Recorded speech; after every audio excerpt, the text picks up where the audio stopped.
Hey team, welcome back to Dukes on Twitch. Back today with a Legacy Abzan stream.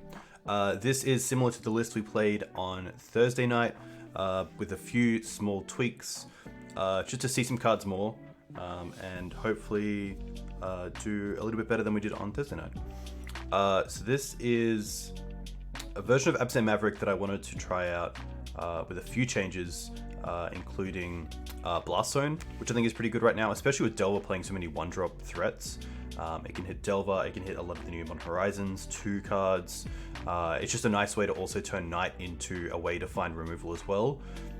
Blast Zone does hit our own things as well, but in the matchups where I want it, most of our creatures are going to be dying on the spot anyway, so against Delver, they're going to be pressuring our mana through Folk Bolts and Bolts on Noble Hierarchs and Birds. If Mum survives, then that's always going to be a big one, but usually Blast Zone is going to be more beneficial for us than for our opponent, which is really nice. Grist was okay in the 5 games we played. Obviously a pretty small sample size, but I do think it's worth vigorously testing this because it is very powerful to be able to find a Planeswalker off Green Suns, and also have one that just gives the deck a little bit more oomph. And excuse the pun, but that does mean that I can turn unvaluable cards into valuable cards in certain matchups. So things like Collector Oof against Elves does nothing, but with Grist we can turn it into removal. Mother of Runes against Eldrazi, Thalia against D&T. You get the gist. You get the gist of Grist. So I think Grist is really cool. Endurance has been phenomenal. Even as a 3/4, it's been really hard to play against, because it means even attacking with a Thalia with 1 Exalted trigger isn't enough. If your opponent has up the mana for Endurance, it can be pretty tough. It's kind of like the new Ice Fang, in a way that you have to always respect it and know that you have a plan to get around it, but sometimes you just have to keep attacking no matter what. So Endurance has been interesting. I do like it as a addition to the deck's Graveyard Hate in Leyline, rather than a straight up replacement. The same with Scavenging Ooze. I think Scavenging Ooze is still really good as just incremental, which is really nice. I think that although Endurance is great, it is a one-off effect. So against decks like Lands and Hogak, I really want the Leylines or the Ooze in game 1. But I do really like it as it's also just a really powerful threat. And against Delver, it's huge as well. So that should be pretty cool. Bookish Matt, welcome. I hope you're well. I like the new haircut. Prismatic Ending has been really nice as well. A really cool card. Great removal. I'm playing it currently over Abrupt Decay, just to really, I guess, not rely on black mana so much in the main deck now, because the only card we have is Grist.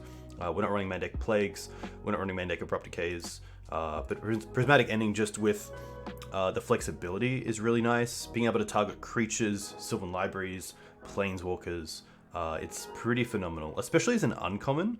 I didn't realize that it was just an uncommon in Modern Horizons 2, but this is a card that I think will be a staple in a lot of white decks in Legacy to come, because it's just so good, especially for those splashing colors. Maybe not so much for Death and Taxes, where you might want a card like Path to Exile, but Vista in anything from Green-White Maverick to 5-color Maverick is going to be a pretty good time. The other card was Kaya, which I've been a big fan of. I think Kaya is pretty good against some of the control decks, some of the mid-range decks, and against Delver with all these extra 1-drops, I do think there is room for it there as well, which is nice. So yeah, I did play Kaya here over the 3rd Engineer, which might come back to bite us, but I think it's okay. I kind of like that it works on a different axis to creatures, so it doesn't get hit by a lot of removal like Fatal Push or Terminus, and it can be jumped out of bolt range straight away, which is really cool. So that's pretty nice. Yavimaya Cradle of Growth was pretty interesting. I was a big fan of it because it allowed us to tap Horizon Canopy for mana without actually taking the damage, which was pretty relevant. Hey Jack. A huge thank you for the 13-month sub. Very nice. Where is the monkey? The monkey is not here now. But it'll be interesting to see if we play against it, because we do want to have removal for it pretty ASAP. Yeah, hopefully Kai goes okay. It's been a standout sometimes, but yeah, it'll be cool to have 2 3-mana walkers that we can play against some of the mid-range and control decks and see how that goes. The other thought that I was thinking was having extra Exalted over the extra Bird, which I don't mind. So there's some advantages of the 3-2 split. Bird is a flyer, which with Exalted can attack. It isn't a human, so it doesn't die to just a Plague Engineer on human. With Mother of Runes, it's obviously fantastic against Delver, Marit Lage, things like that to buy time, which is cool.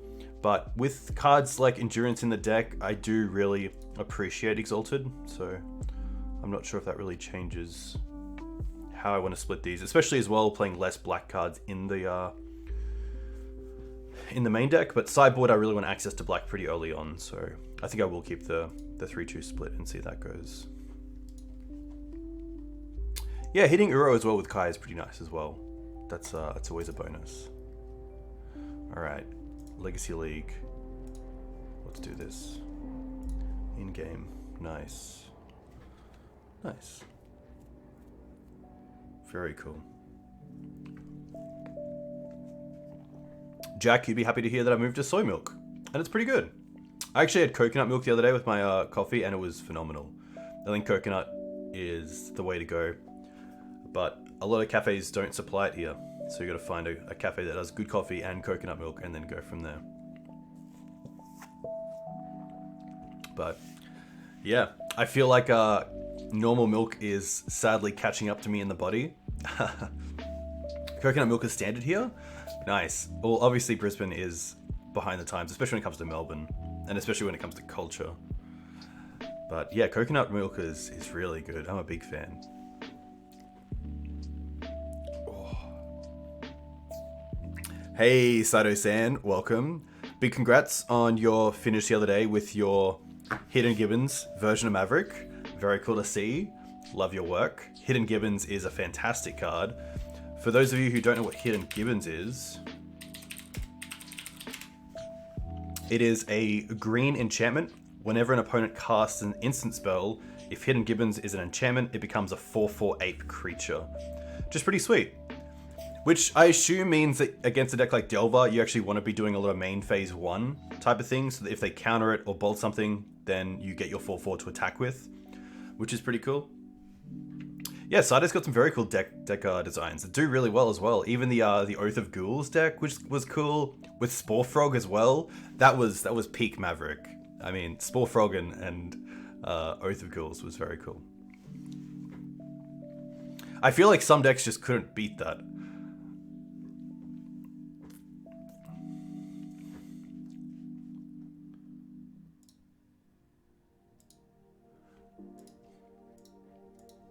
Hey, Zajad. Hey, Jack, that's a good point. I believe it is until end of turn, but it doesn't say it in here, which is interesting. Ah, Sawa. We played against Sawa on Thursday. I'm not too sure what they were on, but this is a pretty solid hand. We have access to some mana acceleration, some interaction in Wasteland, some utility in Green Suns, and then a turn 2 Knight, so pretty happy to keep this. I feel like my opponent might have been on like a bug Zenith list, but opponents can definitely change decks, so we'll see what happens here. See what the Ponder does as well.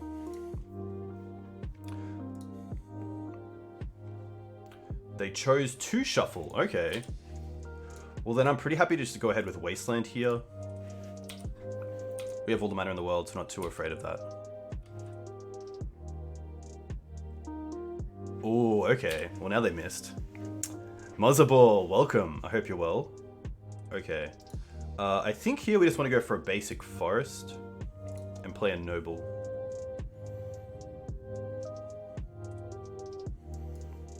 I'm going to assume the Street Wraith means they're either on Doomsday or Death Shadow.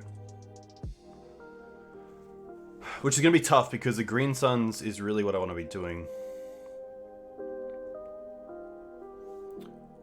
Oh, it's permanently? Interesting. Shadow would have fetched the Watery Grave. Nice, Jack. That's a good point. Then I'm pretty happy just to go for a Savannah into Noble. I guess we do have Endurance off Green Sun Zenith, which is nice, which is probably our only interaction. So I really just want to start getting some creatures on the board. Oh, Thalia is actually fantastic here. Thalia is free because I can go Script Ranger first. Untap this, return this.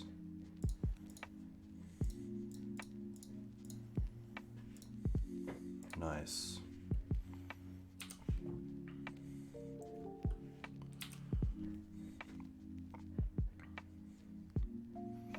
Hey Mutton Chops, thanks for the follow. I hope you're well. Let me know where you're from. If you play Legacy, what you play in Legacy? 2, 3, 4 mana. Okay. I think just Knight and a creature is fine. Also Double Exalted is pretty nice.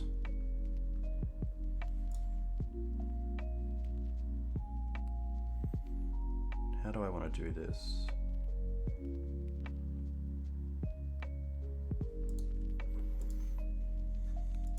Yeah, I think we'll play around days here. So we'll play the Knight first. They do nothing. Okay, so now we can untap Noble, return the Savannah. Play Noble. Attack for 4.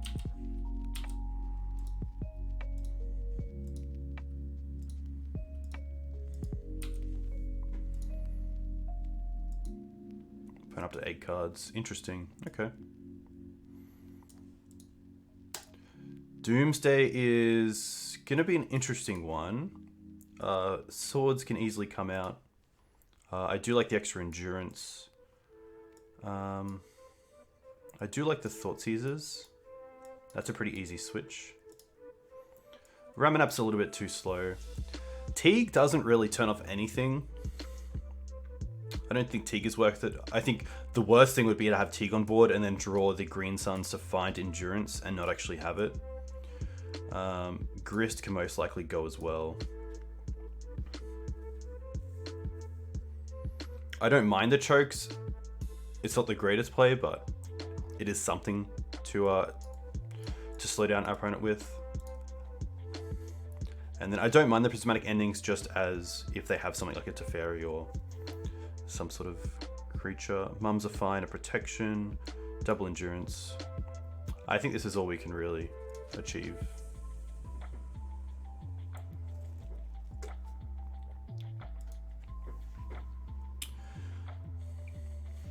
This is a pretty reactive hand and probably a mulligan. Ending's not doing a whole lot here. And I would love to find a hand with endurance. Okay, this is actually a fantastic hand. I'll probably keep this. Lead on Thoughtseize into Thalia. So there is a thought of dropping the Hierarch. You would have kept Grist over Ending? Okay, cool. Close this. I think I want to bottom either the Noble or the Knight. But the Knight is pretty nice. I guess if I'm playing the Thalia, then Noble's a nice way to kind of accelerate out the choke as well. How has Grist been performing so far? Pretty average. Achilles 27 has been playing it a fair amount, so I think we'd have a better one. A better idea. But yeah, it's been okay. A lot of the times I haven't really wanted to trade the creatures that I've had on board for the creature that I need to deal with. From the middle of the United States, currently have Shortcake, Abzan Maverick, and Infect built for Legacy. I've got quite a good amount of time to put into Maverick and Painter, and I'm currently messing around with Green Eldrazi. Very cool. Very, very cool. Yeah, I think Knight we can also just find off something like a Green Sun, so there's obviously a higher chance to draw into Knight than anything else in our hand, which is kind of cool.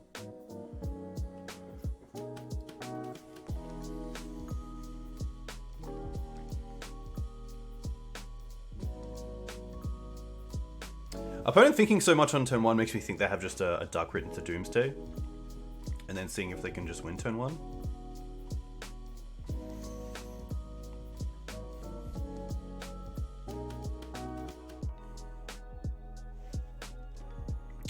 Pretty scary.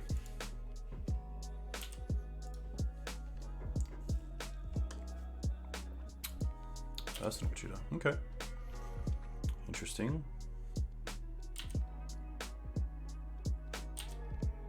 Okay. Huh.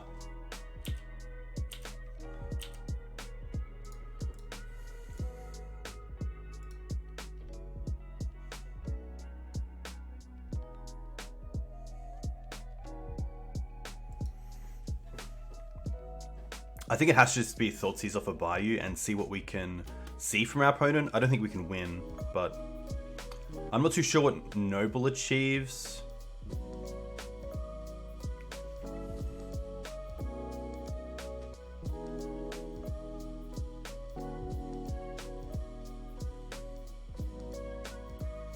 Noble lets us choke. Yeah, okay, Noble lets us choke. That's pretty true. And then next turn, if we really need to, we could also Thoughtseize and Thalia, which is cool.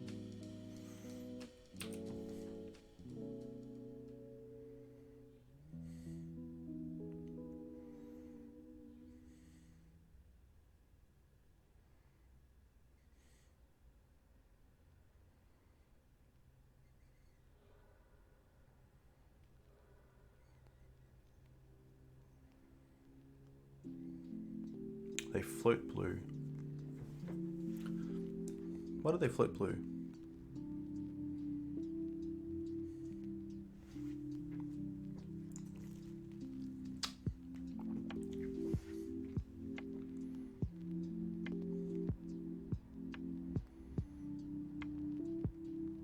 I'm just wondering why they didn't, why they couldn't just leave open the mana. Unless they're just wanting to accelerate and shortcut.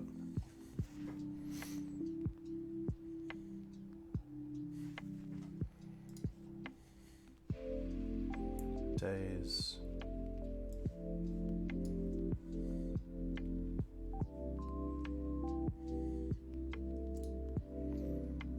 Nice.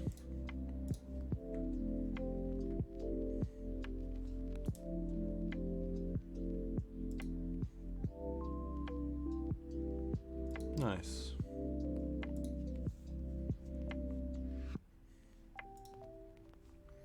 I'm going to bring in the Kaya over the Prismatic ending.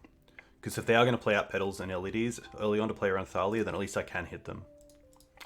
This is probably a keep, especially because we have the Endurance, which is nice. And we have the land, we have the creatures to pitch it as well, so...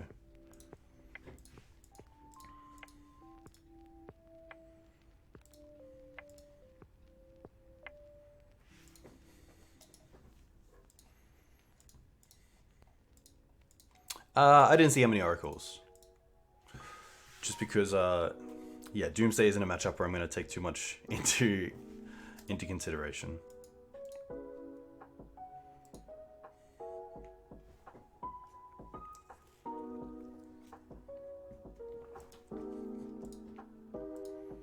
I think we just go turn 1 Noble. Although turn 1 Bird turns on turn 2 Thoughtseize, which is nice, so I think it is turn 1 Bird.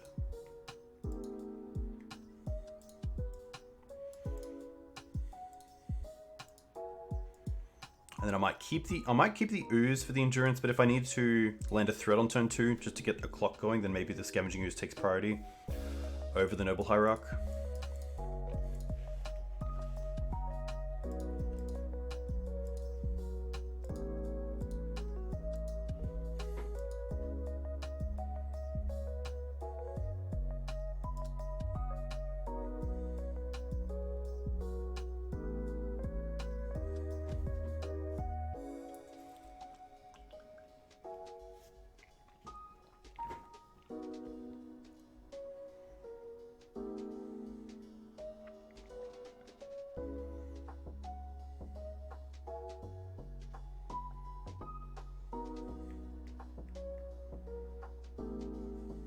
Opponent went to 6. Alright.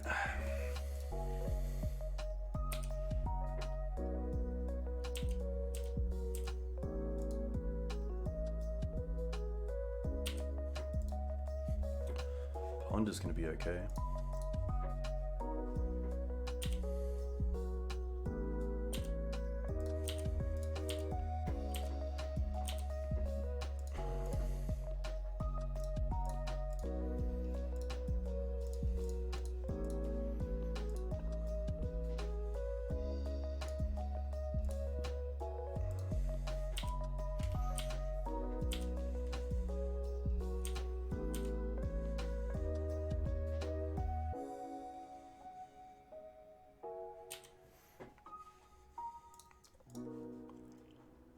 chose to shuffle. It's good for us.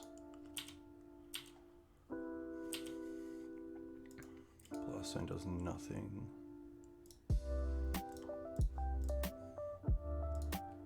And then I'm pretty happy to attack for 2 here. And just hold up endurance.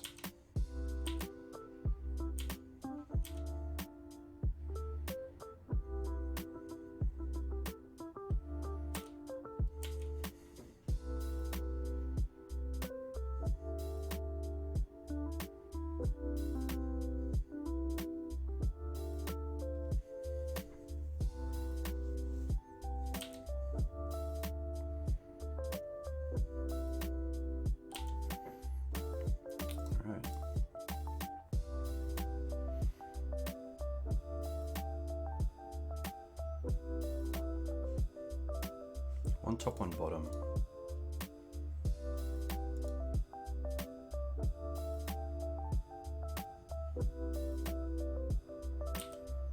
Alright. Alright. I think if they try to go off here, we just endurance by evoking to play around days.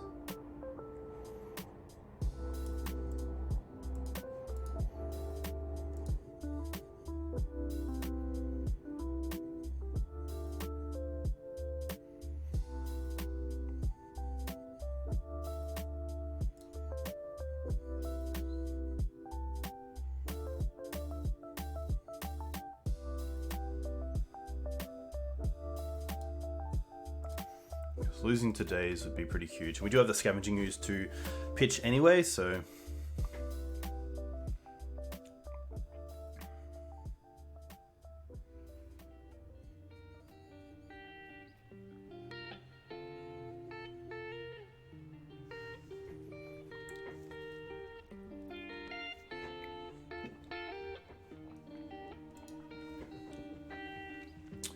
yeah, hopefully my opponent has no interaction. Never seen Stifle, but would be a pretty cool way for my opponent to win.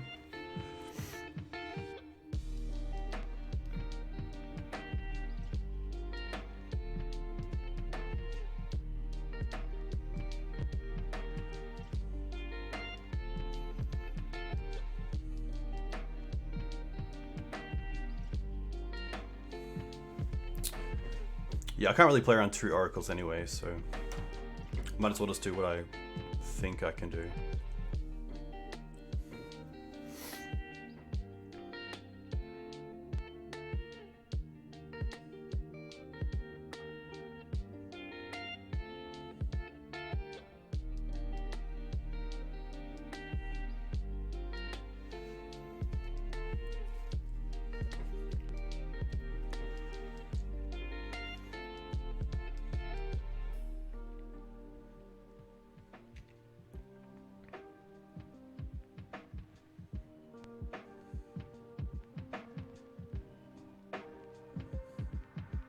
Yeah, endurance is everywhere. I think we played against it like maybe 2 or 3 times just out of the 5 games on Thursday.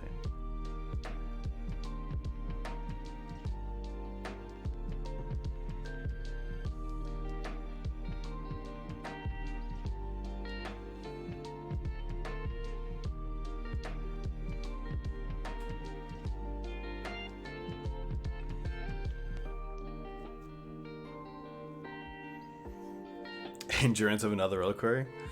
Yeah, DN Silver, it happens. It sometimes happens.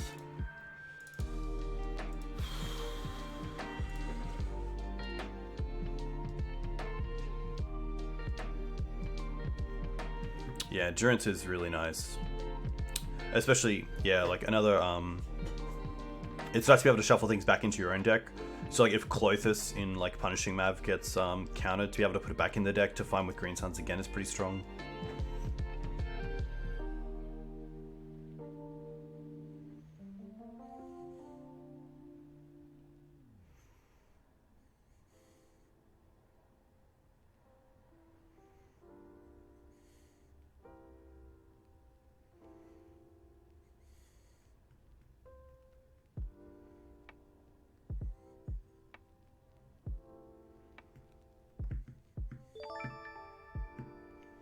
Hey, Jerry. A huge thank you. I hope you're well. 12 months is huge. I'll have to do something special for that. 100%. I hope you have a coffee in hand. I actually just finished mine, which is kind of sad, but that is life.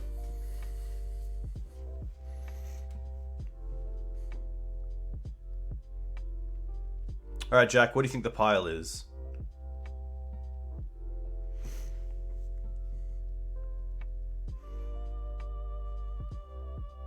You have a whiskey and Coke in hand? Nice. Nice. What sort of whiskey?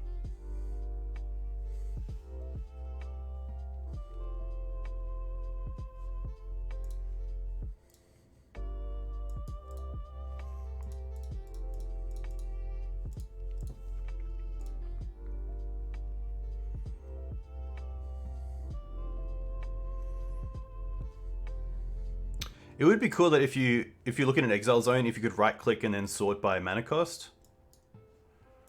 Nausea. Interesting. All creatures get -1/-1 till end of turn. Okay. And massacre. Okay.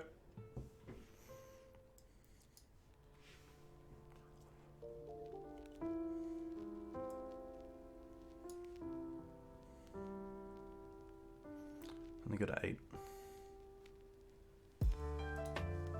Missing a brainstorm. 1, 2.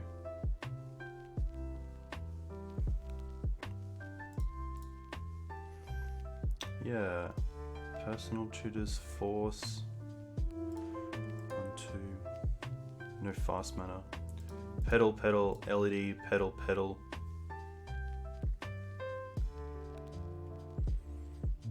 Interesting. Hey Bucks, thanks for the follow. Let me know where you're from. If you play Legacy, what do you play in Legacy? Night of Autumn. Does that do anything? I guess we can start by attacking for 2.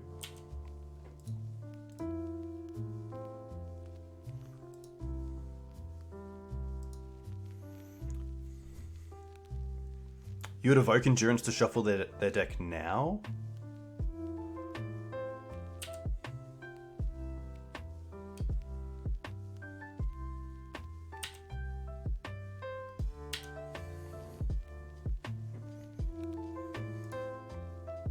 I kind of want to play the Knight and then hold up Endurance around days.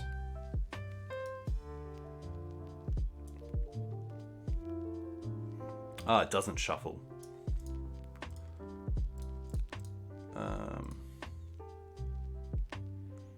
Yeah, so I think just in case they have a fetch land, at least the Knight puts them to 5. Or puts them to 1. Hey, Epicness, thanks for the follow. Let me know where you're from. If you play Legacy, what do you play in Legacy?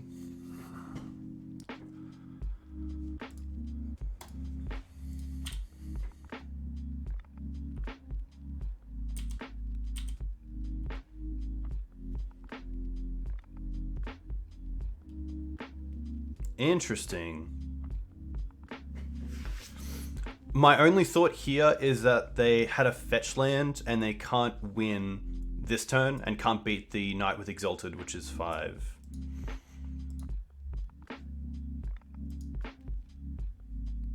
Flooded Strand, Flooded Strand, Flooded Strand. So they're missing 1 unless they're only playing 3. Misty. Yeah. Oh, stream sniping. I wouldn't put that on my opponent. Nice to win. Always nice to get up against Doomsday. And didn't even need the Endurance. I mean, technically we had Endurance to get there, but specifically the card Endurance, didn't even need it. Very lucky.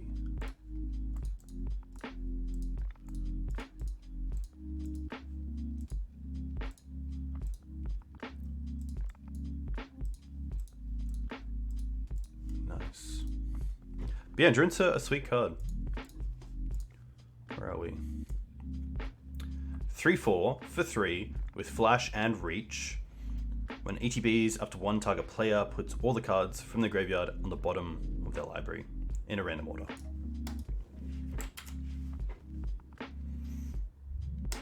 Yeah, especially Sawa.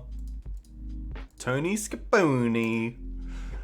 I'll keep this. Yeah.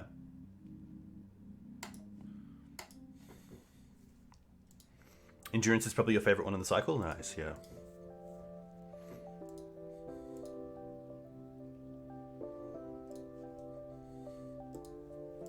I think I just want to lead on like a kind of D&T line of just turn 1 Mum, turn 2 Thalia.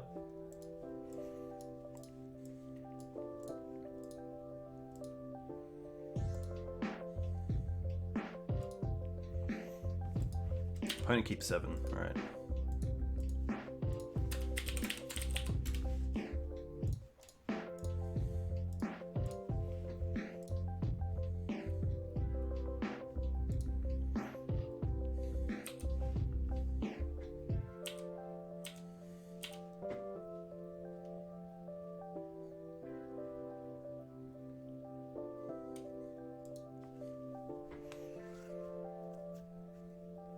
Not too sure what my opponent's on.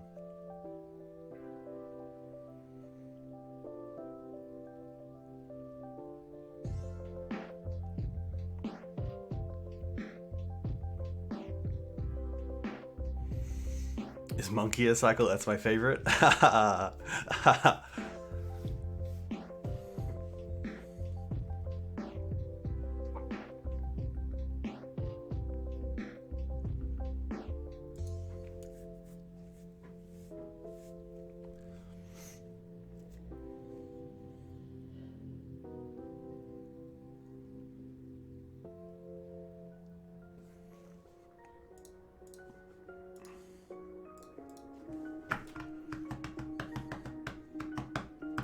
Hey BH, MTG. It's going well, thank you. How are you going? How's your weekend? How's life? How's magic on your end?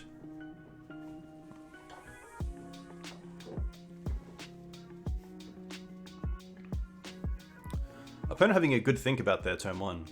Hopefully not another combo deck. We do have the Thalia for combo, which is nice. But Thalia is also going to tax us on this Green Suns. Fun fact, Grist, the new Planeswalker, doesn't get taxed by Thalia because it is a creature spell on the stack. It can also be played through Sanctum Prelate, which is pretty cool. Ruby, alright. Well, I'm very happy we get another turn here. I think I'd rather land Thalia here than just Wasteland, so... I will show the Wasteland. And then play Thalia.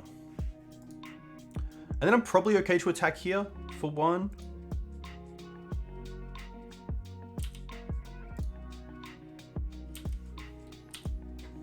Is it a creature on the stack? It is. Which is cool. So Grist can't be hit by Force Negation or Spell Pierce, because it is a creature spell.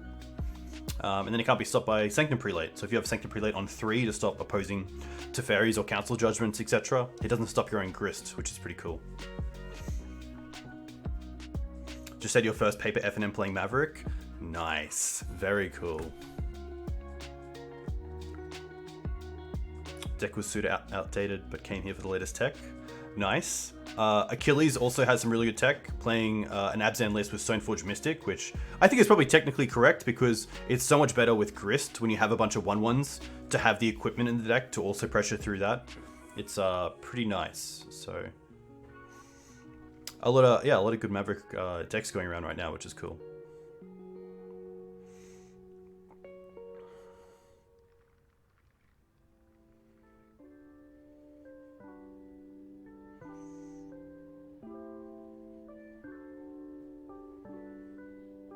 So I'm not too sure what I want to do next turn. I definitely want to Wasteland my opponent. They're going to lose the city here, and it is off a mountain, so the Wasteland isn't going to be as effective as usual.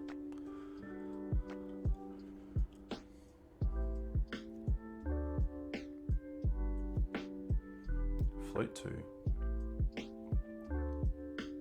I guess Collector Oof might be okay off Green Suns if they do deal with the Thalia somehow this this turn.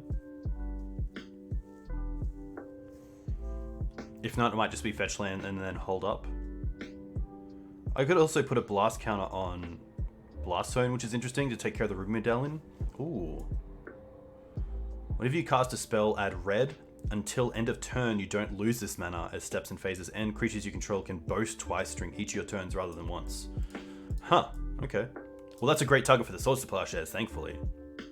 And also the Karakas, I guess. Huh. Maybe I'm more happy to Karakas this instead.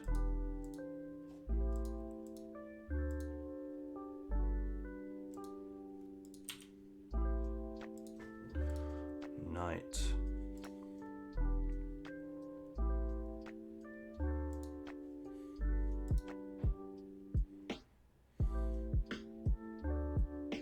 Yeah, I don't mind Karakas this. Land.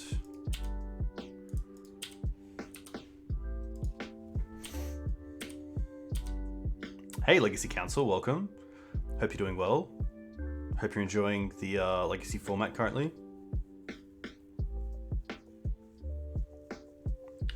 Yeah, the Karakas here also means that if they recast it, I can then plow as well, which is nice, but it looks like they have nothing.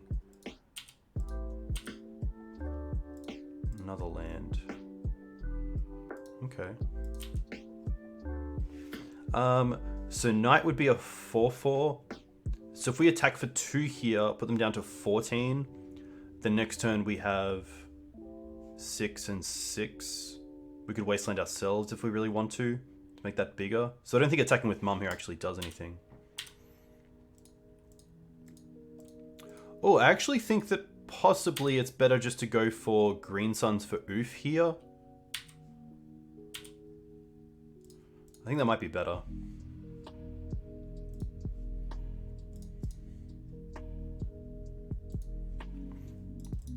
Just in case some sort of shenanigans is about to happen with this LED. I'd rather play the board a little bit.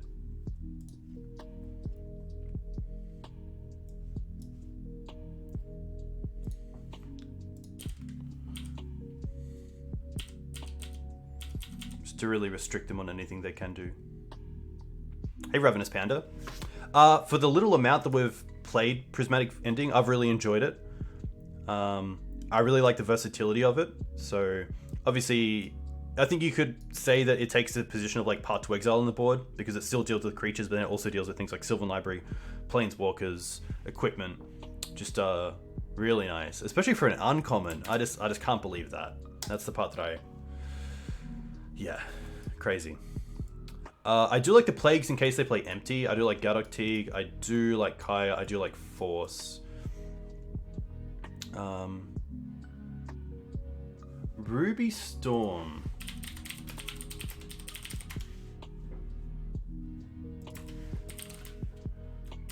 Ruby Storm.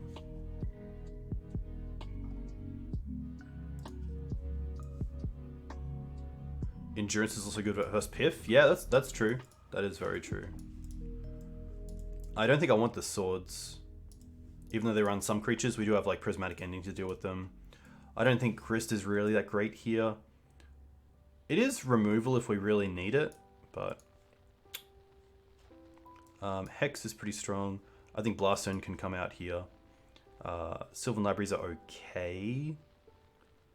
Probably happy to drop the Ramanap here.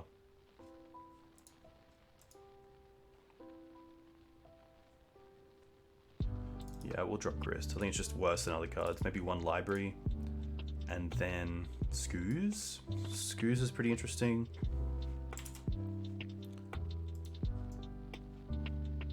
Ah, okay, well there's Tony. So it could definitely be different, but I'm going to assume it's pretty close. So we have a fair amount of artifacts. Let's be honest. Seething Sun, Metamorphose, Ignite. So Burning Wish can go and get Grape Shot. Pyroclasm is interesting. Okay. What's this card? Galvanic Relay. Exile top card of your library. During your next turn, you may play that card. Storm. Okay, that's pretty cool. Okay. This is 61. I still like the mums, especially to keep the Thalias alive and collect oof. It could just be the extra Sylvan library. It's probably not what I want to be doing on turn 2, so.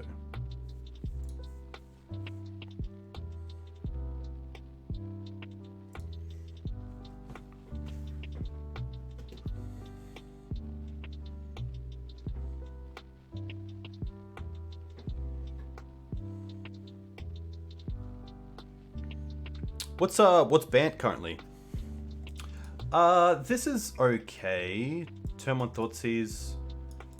It's a little bit slow, but I do like the Thoughtseize start. That can also give us some information about the Wasteland. But I could definitely see a mulligan to something like a Thalia or a Noble Hierarch start with the Green Suns.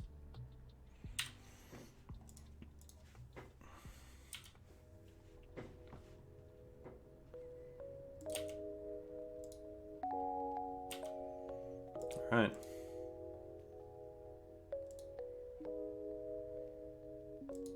Probably just getting empty here. 1, 2, 3, 4, 5. Oh, Echo. Okay, that makes sense. Yep. Oh, Endurance. Nice. Actually, a pretty good hand as well. I mean, now we have the Thalia start, which is cool. And we have Questing Beast to dip to Endurance, or the Birds of Paradise. I'll actually probably start on the Birds because it gives us access to black mana. But I'll probably have black mana off the Windswept Heath anyway, so Noble comes back. LED is fine.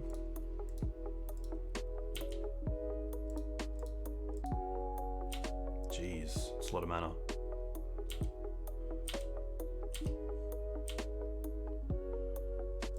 Prismatic ending. Interesting. I guess I could go after like the Mox Opal here.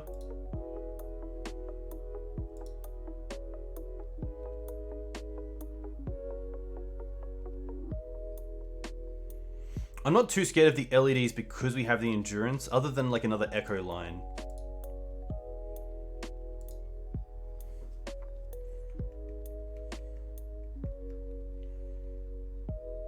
Definitely playing the Windswept Heath. Yeah, 4 cards in here for my opponent. This is turn 1. Yeah, I think going after the Mox Opal is fine. Off a Savannah.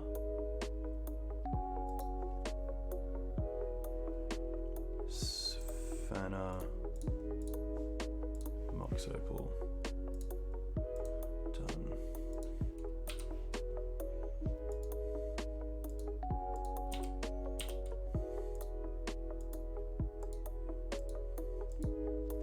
It's a little bit unfortunate if they have another Mox Opal, but... Oh, okay.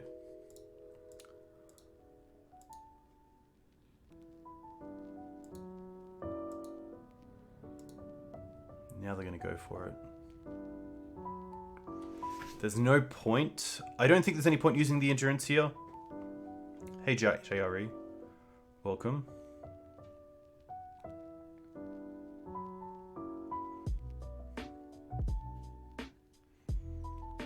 Yeah, of course, because it just shuffles everything anyway. Okay. Definitely a worse off hand.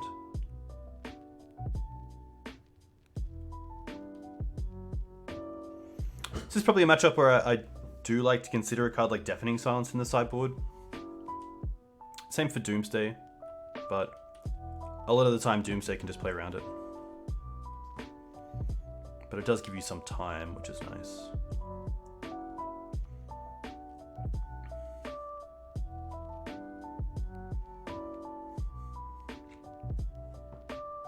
Yeah, I'm not too sure what Ruby Storm has for a white 1 enchantment.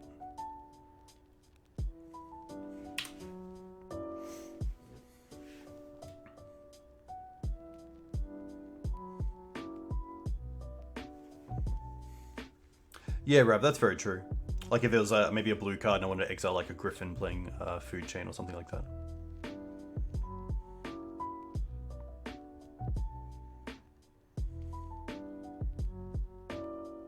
Oh. Ah, but no green card.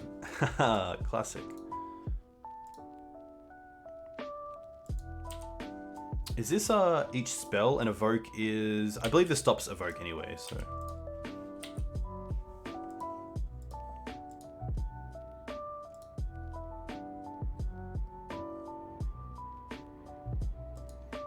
It is a lot of wheels. 3 wheels so far.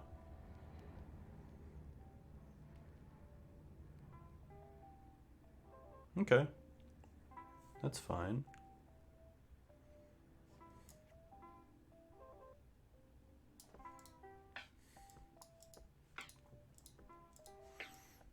Chromox is okay. I guess they can draw a card, but they have to have something here, like a Burning Wish. Or just another Echo. Yeah, why not? I guess my best draw off the Echo is Collector Oof, and then start building out something from there.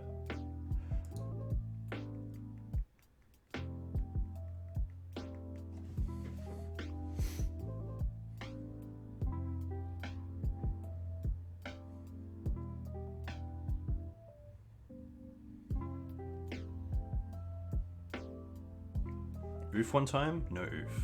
Okay.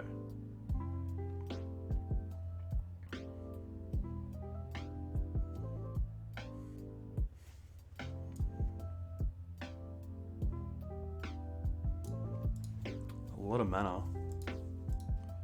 But no payoff just yet. Okay, there we go.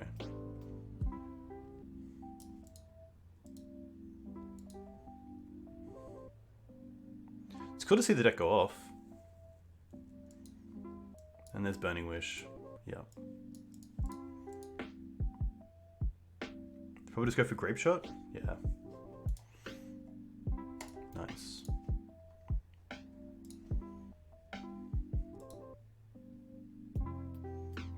Pretty happy just running this back.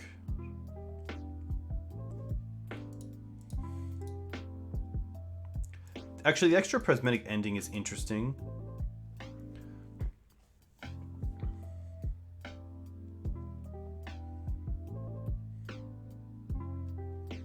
Maybe that's better than a 4th Knight.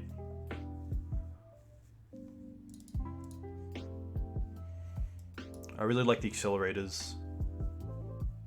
Thalia Teeg Oof, obviously insane. And then I do like the Plagues just in case to go for empty. It's just nice to know that we have an out to it. I don't think we need ley lines, but that's always interesting as well. Because it does turn off Echo. And it also turns off Past in Flames lines.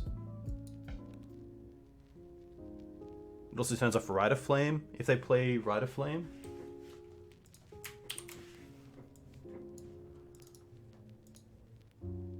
Yeah, they play Rite of Flame. Maybe it is just good enough. Maybe it's better than something else. Maybe I don't want the Plagues. But to be fair, if I'm going for ley lines, maybe they go. Maybe the ley lines would make them. Yeah, like if I have the ley lines in play, are they more likely to Burning Wish for an empty line or not?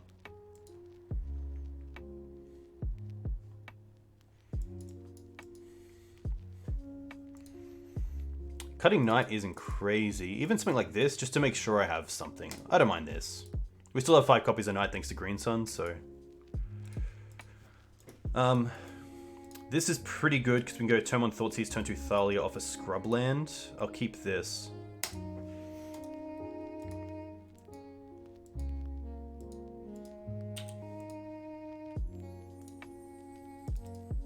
Opponent kept 7. Scrubland. Thoughtseize. Okay. It's probably just the Burning Wish here. 2, 3. Can nearly get to 4 mana. I think it is just burn. I guess Grape Shot as well is pretty interesting because then they can't kill the Thalia.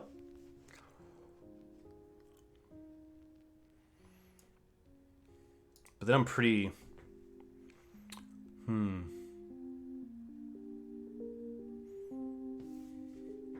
Ignite the Future says, exile the top 3 cards of your library. Until end of turn, you may play those cards if a spell was cast from the graveyard. I think it's just because of Thalia that I want to take Grape Shot here and just hope that I have the turn to untap and play her. And at least if they try to like maybe mana out into Burning Wish for empty, we already have the Plague ready for that, which is nice. So I think here I'd rather see them go Mountain than City of Traders and keep the City for next turn when they might want to go off. But if they play the City here, I assume that they're going to try to do something a little bit unfair this turn. So first step to untapping is probably seeing Mountain. Okay, we don't see Mountain.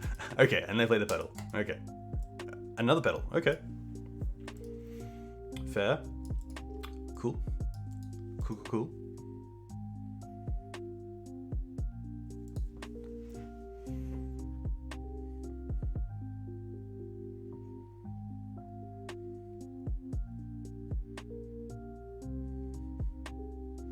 So at least we know the hand.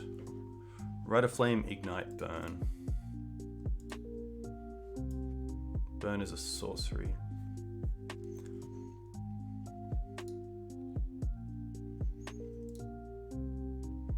One, two, three, four, five. I guess they could get 10 goblins, which isn't the worst. 1, 2, 3, 4, and then empty is 5, and then 2 is 10.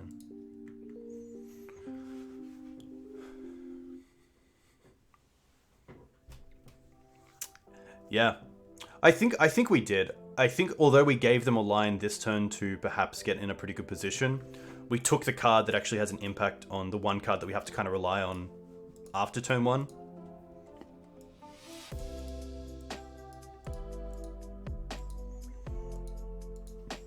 There's also a world where I would just play out the Engineer on Goblin to turn the Cradle on a little bit more. Yeah, them going for empty is great for us, but hopefully this is what they're doing. All right, that's right. Oh, they exile. And they hit another Rite of Flame? Wow.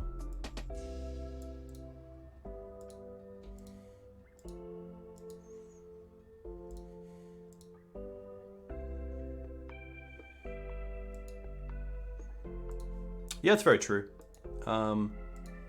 I didn't do the math. I wasn't sure if they needed City to do Burning Wish into empty, but probably not.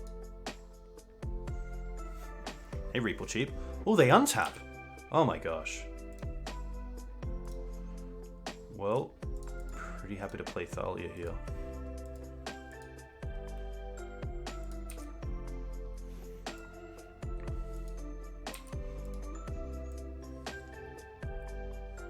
And then I think we still just want to play the Plague out next turn. And then maybe Green Sun's the following turn for either Oof or Teeg. It really depends on their board state as well, but I'm leaning towards Teeg, as it just turns off so many of their spells. But it doesn't stop something like Burning Wish to Pyroclasm, which might even be a reason not to play out the Plague Engineer before they go off, but I guess we'll see.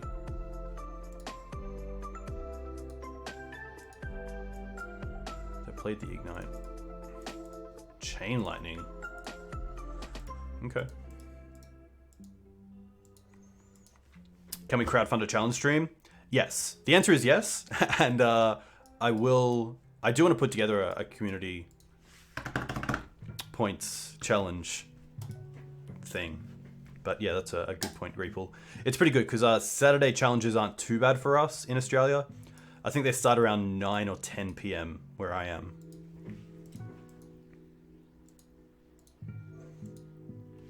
Yeah, 43k. Nice. Nice. Jeez.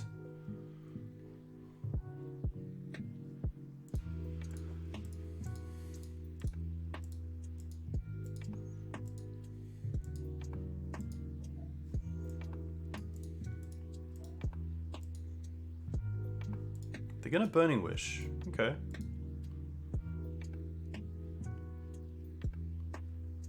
Is it for empty? Faithless Looting. Damn.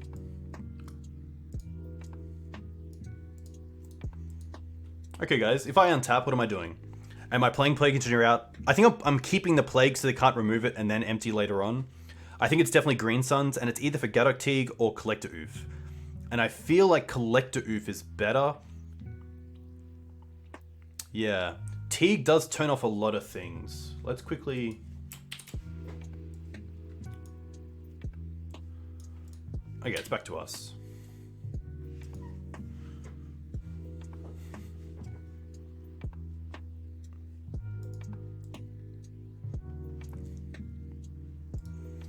Endurance next turn. They've already used 1, 2, 3 Lotus Petals. They only have 1 card left as well.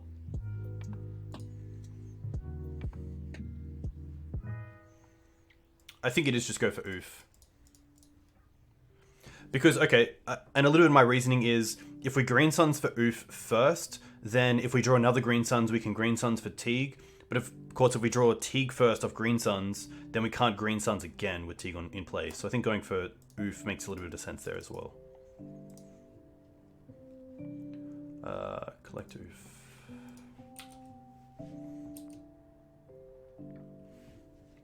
Yeah, Endurance is pretty nice as well, because that does take them off so much in the grave. Leyline. Okay, we can't currently cast that.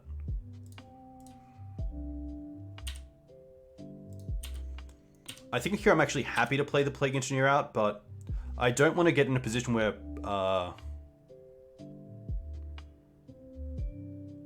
Pyroclasm just wipes my board. So I think I actually will just stay with the Collect Oof at the moment. Yeah, I'm in no rush to play the Plague. It does increase the clock by 1, but I think currently this is okay.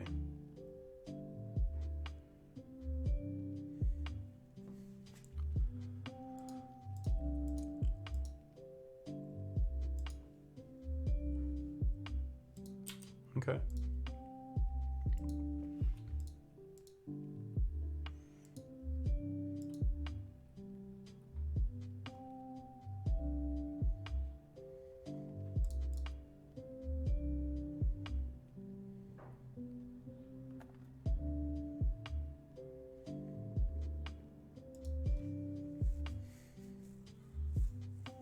You want a Green Suns for Thalia?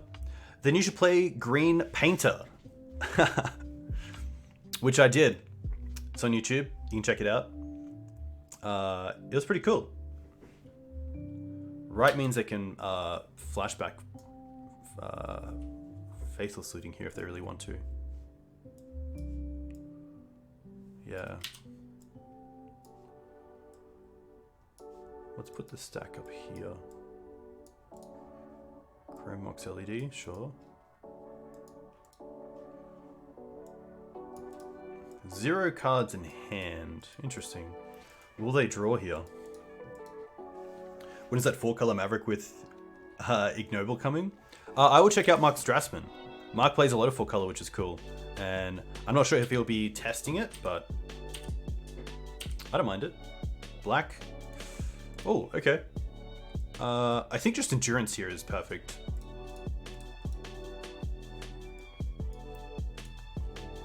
I could also go for Scavenging Ooze, but I think just shuffling the graveyard is better. Is it?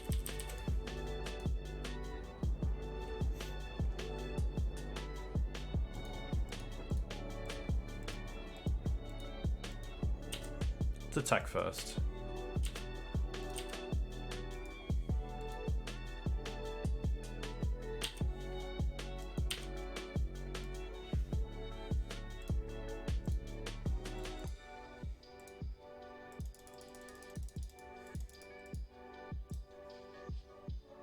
It's actually pretty nice because although it doesn't shuffle their deck, it puts all of these back. All the artifacts that they currently can't use under Collector Oof, so maybe there's a world where that's relevant. If they do have a shuffle effect in the deck, I don't think they do actually.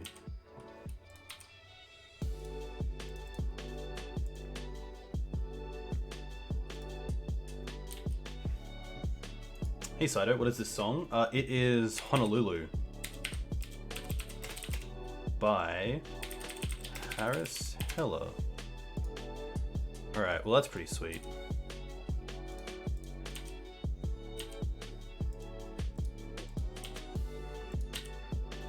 This Leyline also turns off any sort of echo lines, which is nice.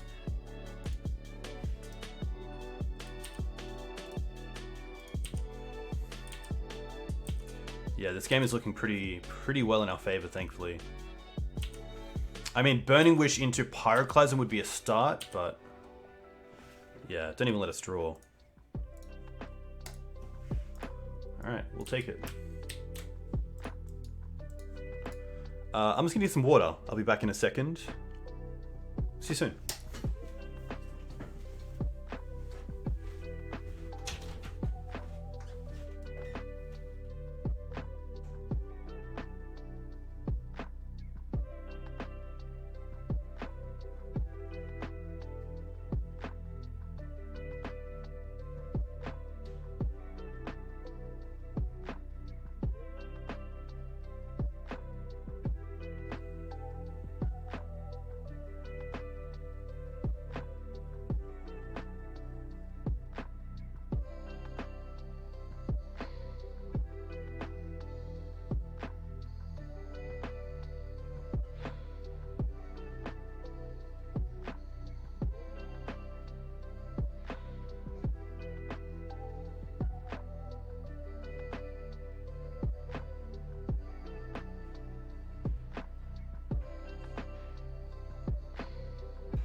Whew. Nice. Hey guys, thanks for waiting. I didn't only get water. Hey Dark Poet Bill, thanks for the tier 1 sub. A huge thank you. I hope you're well. Hope you're doing well. I also got myself an iced latte thanks to channel sponsor Javi Coffee. It is a microdose coffee, which is really good. Great for putting in iced lattes. So a huge thank you to Javi for sponsoring Dukes on Twitch. Really cool. They're from the US. They come in these bottles, and they sent one out to me to check out, and it's good. It actually is. I was kind of sad because I was like, ooh, what if I hate it? But it's pretty good. So that's my spiel. Thanks, Javi. A huge thank you. If you guys want more information, you can check it out in the Twitch description below. But that's it. That's it. I'll let you do what you want to do. I'll be here, sipping my Javi coffee.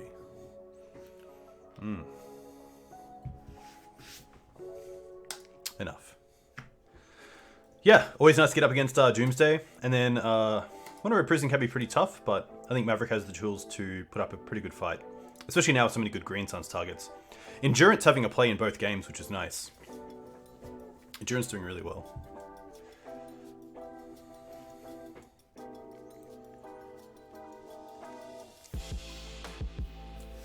I also got a new camera, which is cool to set up. So I'm just going to quickly check this out. Bang. But I got to get it set up. So a big thanks to Anzi for the help with that. We back? Nice. Endurance didn't get cast, but we had it. Our opponent conceded because I assume they thought we had it. So, and we did. But hopefully it would in a usual game.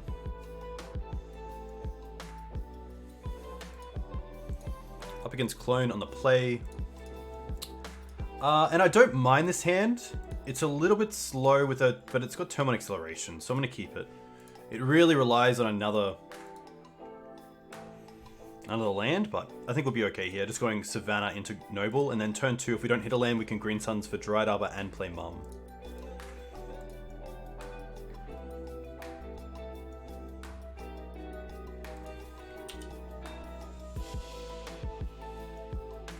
Opponent went down to 6 cards.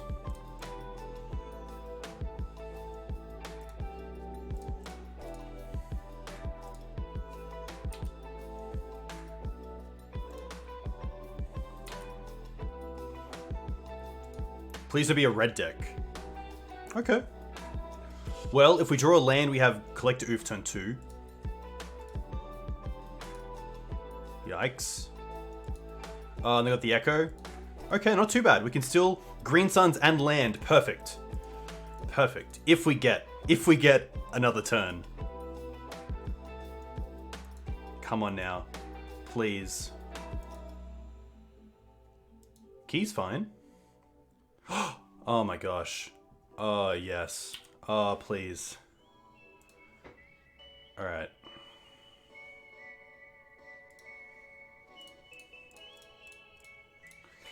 Please resolve.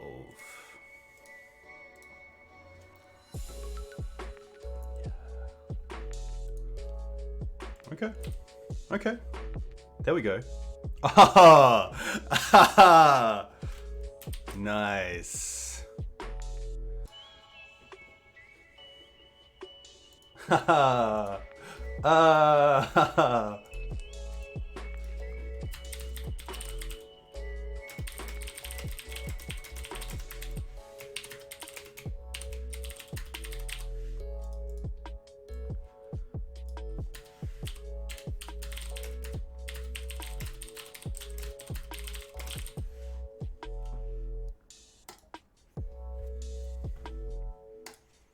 Crazy. Alright, what do we like? I do like the Force of Vigor. I do like the Gaddock Teeg. The endings are probably okay, especially for Chalice on 1, which isn't the greatest against our deck, but it does come up. It definitely comes up. I think Ramanap's a little bit too slow here. Hex, probably not where I want to be. Blast Zone, probably coming out. Hey, 90s MTG. Welcome. For anyone looking for some very nice Eternal or Magic coverage in general, definitely check out 90s MTG. They do a lot of good stuff. A lot of good stuff. Be a lot of time for them. I don't mind Endurance, but yeah.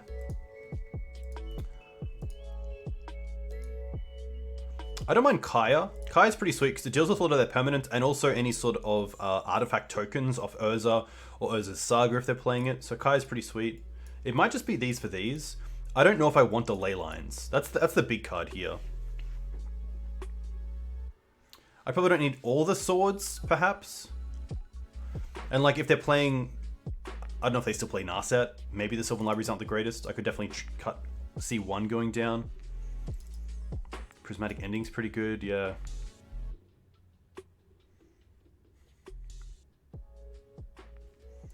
I could see a trim on a swords for the Prismatic Ending. And then maybe like...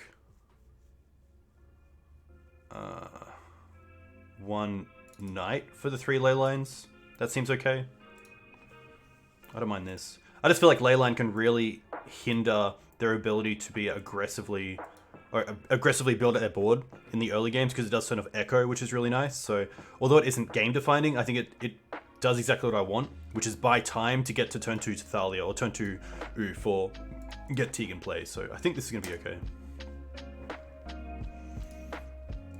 And at least in this deck we can cast them as well, so if there is a nice hand that we have that doesn't have leyline, then we can still cast it in the mid to late game, thanks to having actual black sources in the deck. But sadly this is a one-lander with Wasteland, so a pretty easy mulligan. This is a really nice hand, I'll keep this. And I think it's just the Knight that we drop. The Knight I can find down the line anyway, so these two just have a good impact early on, so...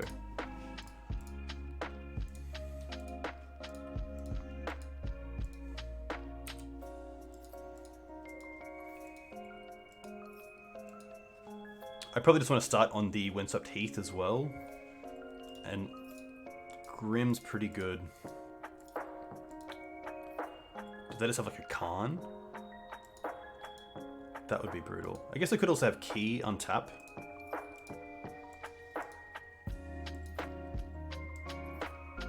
Mystic Forge. Okay.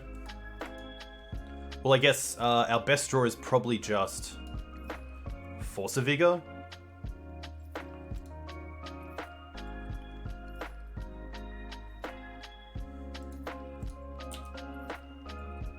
Swords.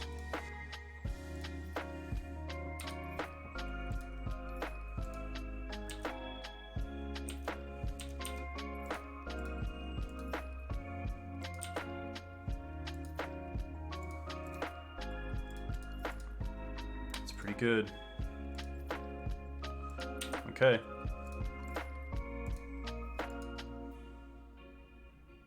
Okay.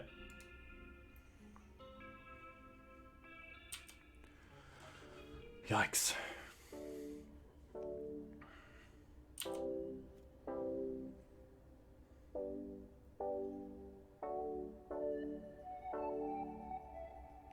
Yeah, they have a lot of mana.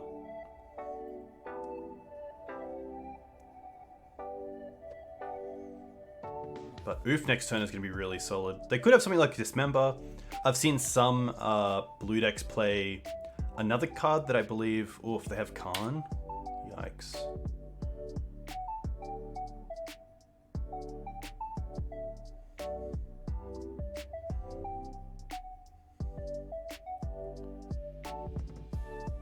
At least we have the Oof. It's a good start.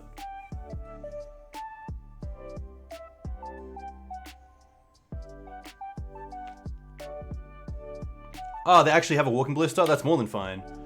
Because we have the swords for it. Hey Nathan, welcome. I hope you're well. I don't think I want to swords this. I just want to untap and play the Oof. But maybe I want to get off the board so that they can't like Karn tick down for lattice. Hey Shark, what time is it here? It is currently 11:45 AM. Let's go for a Scrubland. No, let's go for a Savannah.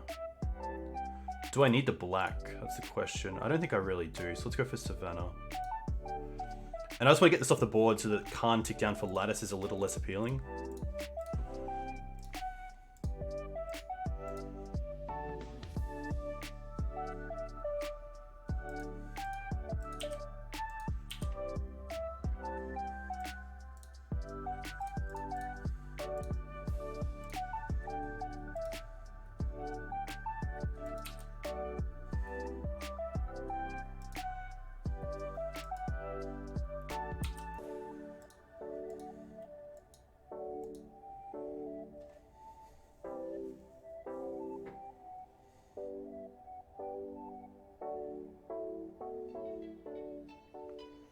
Yeah, Grist has been a little bit hit and miss, unfortunately.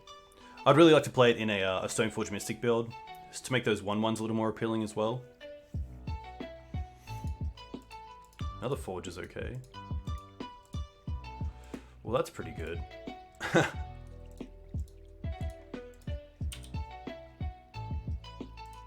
But okay, let's play Library and Bird.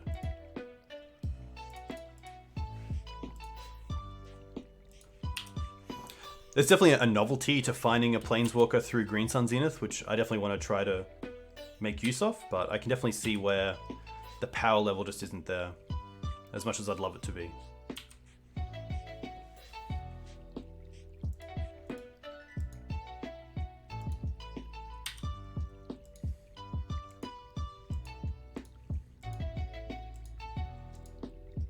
They can just lattice me and then just make some of their creatures bigger, right?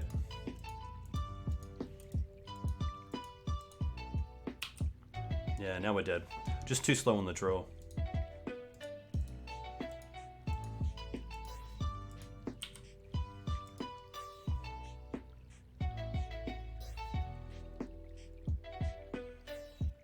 Of course, this is now an artifact. Hilarious.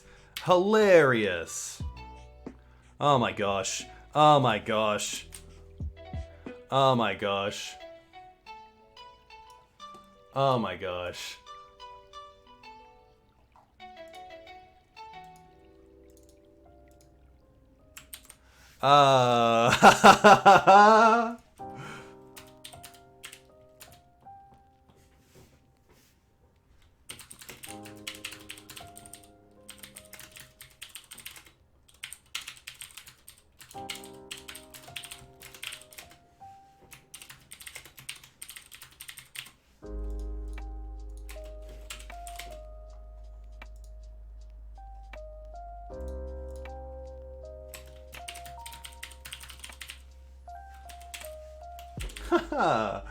Classic.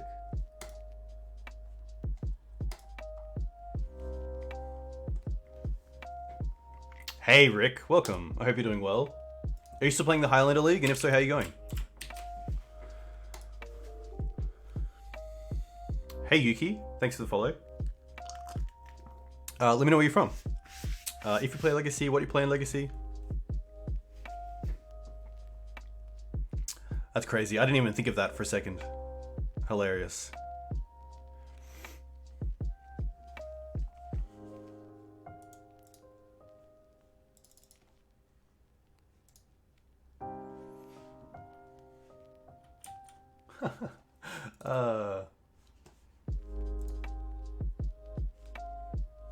Yeah, don't play Lattice into Oof. It's a big one. You scoop someone in at X2 because my breakers are bad. Nice guy, Rick. Always, always. So how do we win there? We won because... Hey, Caleb. We were able to have Collector Oof in play, and they had Microsynth Lattice, which turns everything into artifacts. So all of their things, they can't actually activate, including Karn, because it's an artifact. So they're locked, and we have a 2/2 in play, which can attack every turn. This is probably a mulligan. Yeah. The 1 mana is pretty rough, so... If this was like a fetch land, I would be pretty happy with it, but... Again, really tough, because the Cradle here is not going to be able to cast anything. So I think we're going down. I could keep it and hope to draw into a land, but... Even that 1 turn of missing is just not worth it. I'd rather have a 5 that can do something. And this is a 5 that can do something. And it's a great 5 because it has Sylvan Library to recoup what we've already lost from these mulligans. So I'll keep this bottom and probably bottom the Canopy.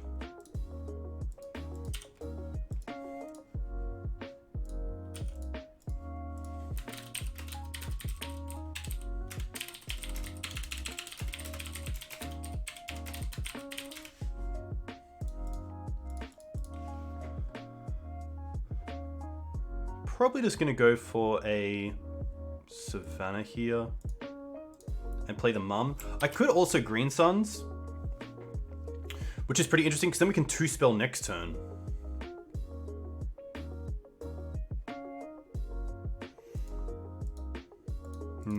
I like getting Mum online. There's definitely merits to both because then drawing a 3-drop off the top is pretty nice. But I think just Mum into Library is pretty good as well. I'm going to assume Caleb's on Delver, but I don't think Caleb is someone you can assume anything about. Has a very good range, so could be on anything. Swords. Alright. Well, now I can only hope this library sticks. Nice. Okay, that's pretty huge. Especially against the Tundra deck, I'm pretty happy to take 8 straight away if I can. But something like Prismatic Ending could deal with this right now. Please don't. Oh, no. Oh, okay, that's not too bad. We could Green Suns for oof. We could also find our own Prismatic Ending. Dried Arbor. Well. I'm going to put back the Dryad, but pay for the Scrub, just to get an extra card off the Savannah.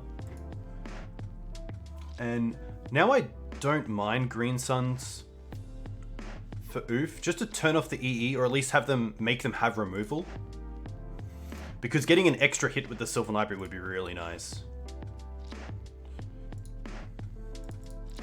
And I also get a shuffle effect with the Green Suns, so... Hey Gav, a huge welcome. I hope you're doing well. Nice. Oof, pretty dead, unless they're on a Stoneforge Mystic build, but I think just turning off the Engineered Explosives for one more turn if I can is pretty huge. Or making them have some sort of, yeah, some sort of removal for oof and then 2 mana for EE.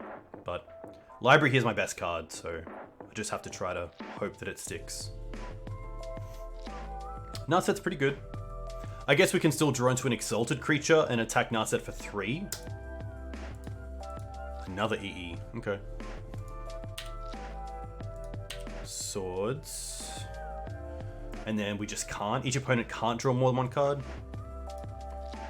Alright, let's start with Ramanap. Get back Windswept. Attack Narset, which means I can't get an extra card off it, which is really nice. And then just pass with Dried Arbor open.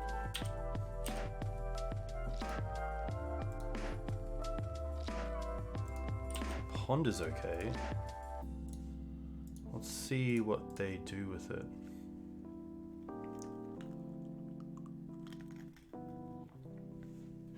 Hey, thanks, Jack. I definitely will. Yeah, Shuffling Away the Dryad's really nice as well. Not a card that I really want to draw into.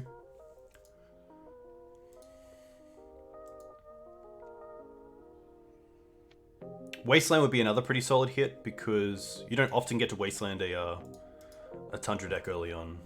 So they chose to not shuffle. Huh.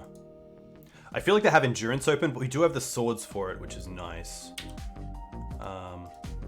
And I might actually just want to keep the Windswept Heath around to shuffle the Sylvan Library, but we do have it for Terminate, for off the Ramanap anyway. Guess we can attack both. They have 5 cards. If they have Endurance, they lose one of these. I guess we lose the Collector Oof.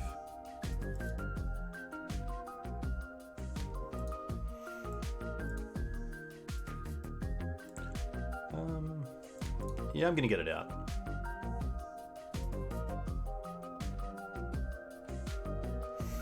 Hey, Duke Wall. No, I usually stream Thursday nights and then Sunday mornings, which it is here right now, which is pretty cool.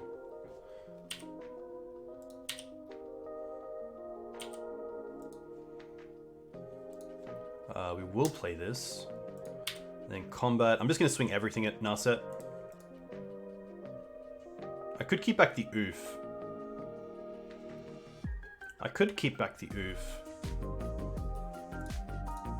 Something like this.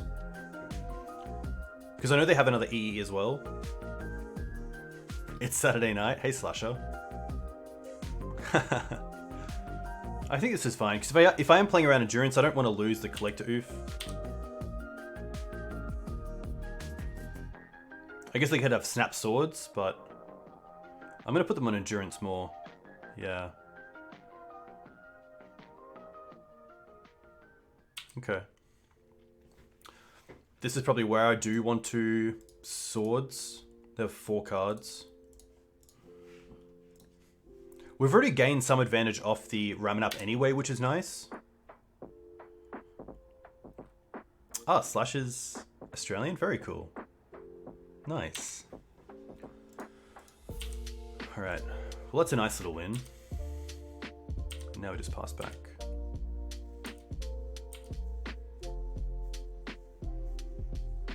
How am I liking Modern Horizons 2's impact with Legacy so far? Pretty interesting. A lot of players playing different decks. It's cool to see how like Affinity came out pretty quickly and people just started tweaking the decks. Uro is fine because you have the Caracas.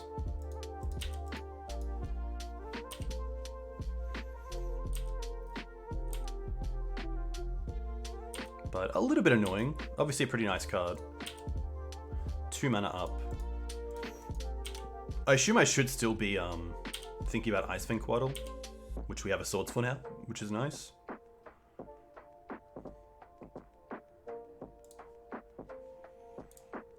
Put on top, pay for the mum.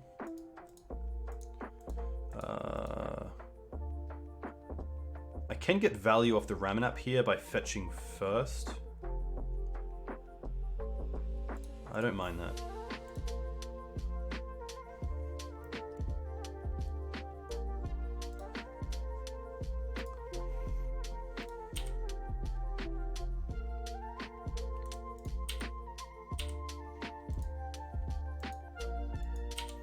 Icefang. So I want to Swords it in response to the trigger, just in case they don't have like blue card and force, or force and blue card.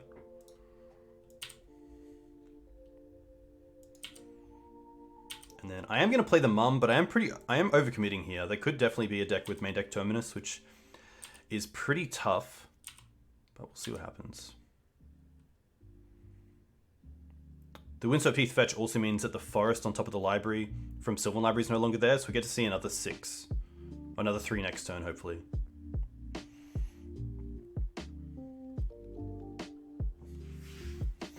Hey, Random Power, thanks for the follow. Let me know where you're from. If you play Legacy, what do you play in Legacy? If this is the challenge list, no Terminus, only EE. Cool, okay. Very cool. Imagine if library drew 6. Well, it nearly has. I guess we've drawn 2 off it, so. Hey, Mog Marshall, thanks for the follow. I assume you're going to be a Goblins fan. But welcome, nevertheless. A lot of love for Goblins. A lot of love for Eli, Goblin Lucky 1. Very good Legacy streamer. You're from Spain? Nice. What do you play in Modern? And what's the Modern scene like in Supreme Verdict, perhaps? In Legacy?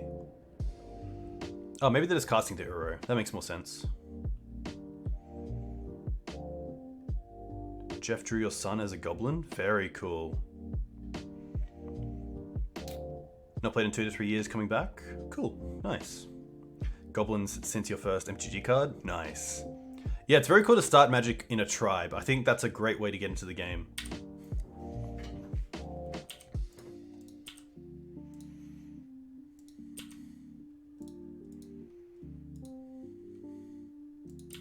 Krenko? Nice. Alright, let's...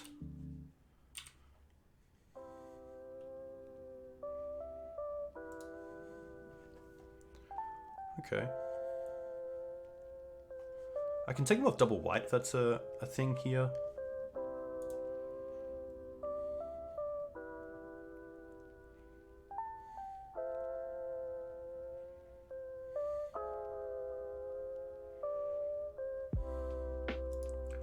I do want to play the Caracas for the Uro, so let's go with I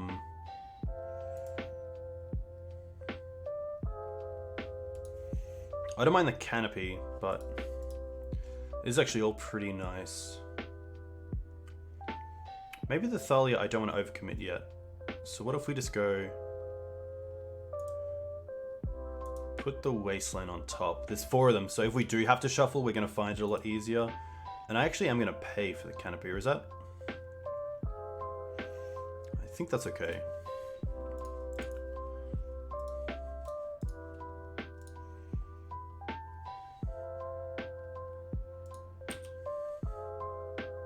And they don't have Icefang mana up, which is nice.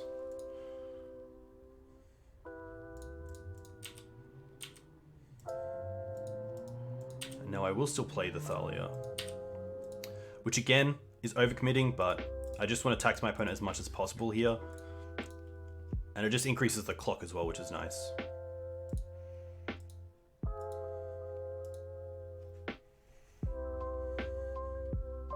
They're going to force this. That's pretty nice, because it probably means that they don't have a sweeper effect that can deal with my go wide strategy, so that's pretty nice to know about.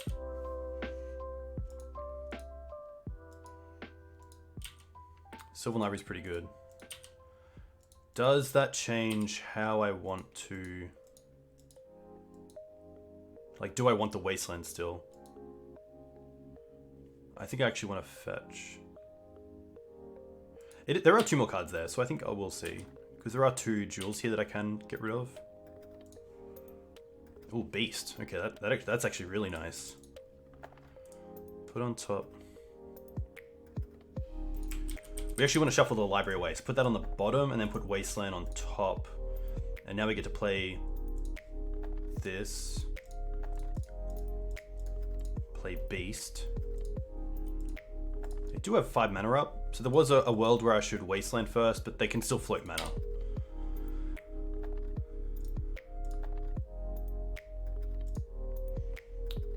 Do I want to play around Ice Fang? I think I'm okay with this. Endurance. Okay.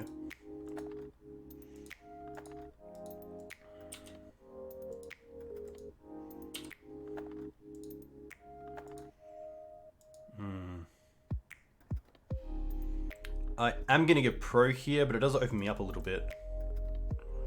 But at least EE only trades for the EE trading for the library isn't the worst anyway, so let's get pro green.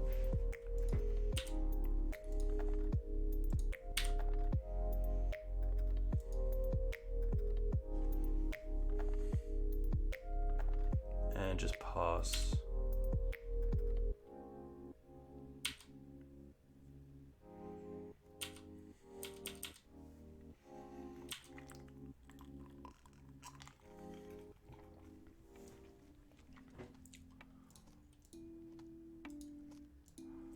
Questing Beast here are a really nice blocker for the endurance.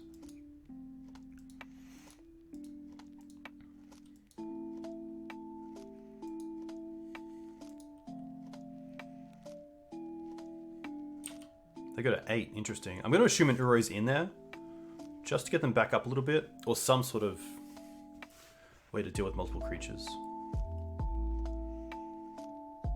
It's interesting in a game where Collector Oof usually has no real relevance that it's actually kept this Sylvan Library in play, which has allowed me to keep up with my opponent in their ability to just draw cards off a lot of things like Ice Fangs and Uros.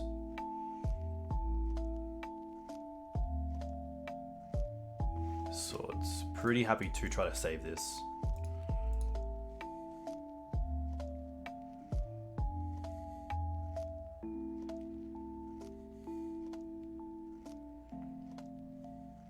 Do they have another swords? Maybe like snap swords? No. Okay. Ice Fang's okay. Ice Fang main phase is interesting.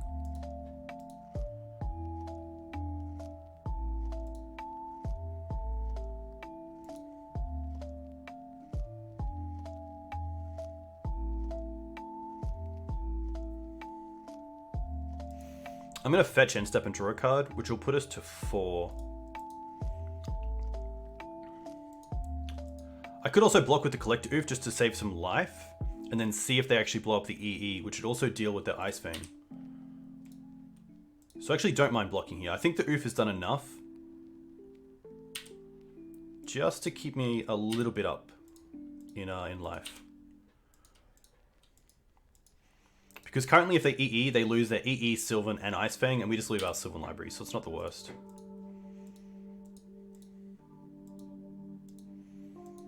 EE for 1 kills the mum. That's going to be okay. They're going to pop that now? Okay.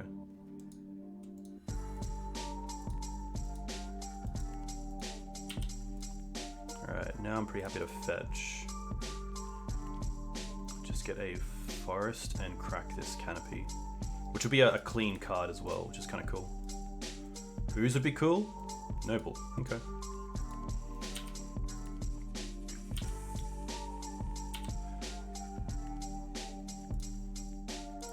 There's Ooze. Okay. But currently only 2 creatures in the bin, so let's go top. 1, 2, 3, 4, 5, 6, 7. So Questing Beast is 4, which leaves us with 3. We want to hold up Caracas, which leaves us with 2. So we could do something like Noble Hierarch and Canopy. I don't mind that. So let's start with Questing Beast. 2 cards left. I assume they have a Swords. They got rid of the Mum, so they didn't allow us to untap. But I don't think I have a great way around it. I can also attack with the Beast first. They're going to force it. Okay, pitching Jace. That's okay.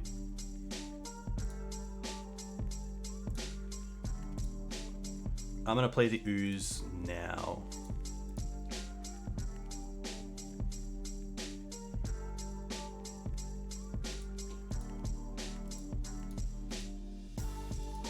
And then probably just hold up here.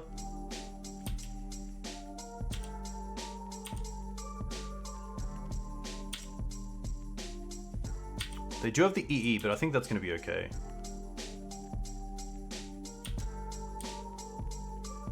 I just think Ooze has a pretty nice position on this board. That even gaining the 2 life or 1 life is relevant.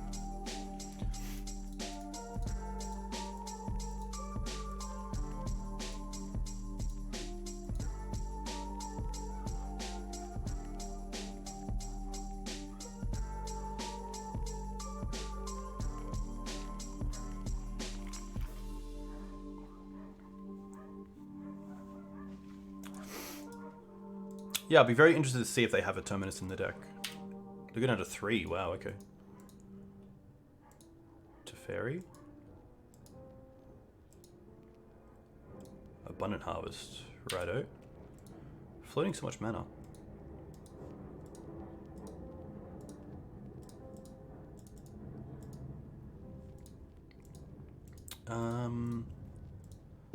Exile. Sure.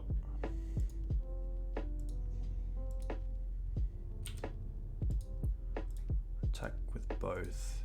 Interesting. Alright, let's eat Thalia.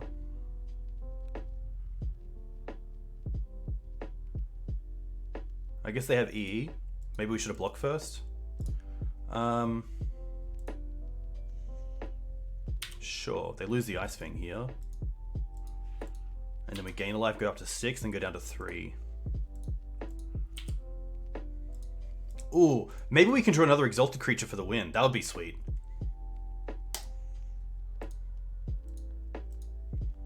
No. Well. Maybe a little bit greedy here, but I do want to put... I mean, if they have a removal spell for the Noble, they have a removal spell for the Noble, but hopefully this is okay.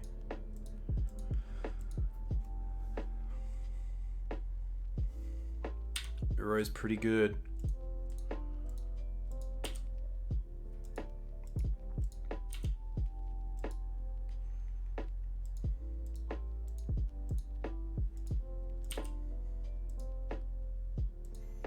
I got a block.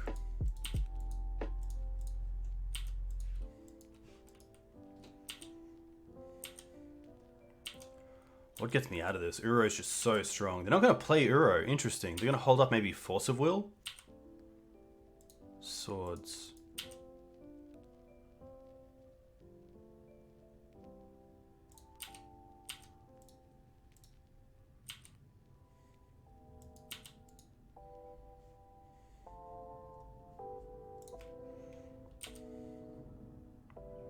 Probably should have played the fetch land in case of Terminus, then I can fetch out the Dried Up at end step. Go straight to attacks. Yep.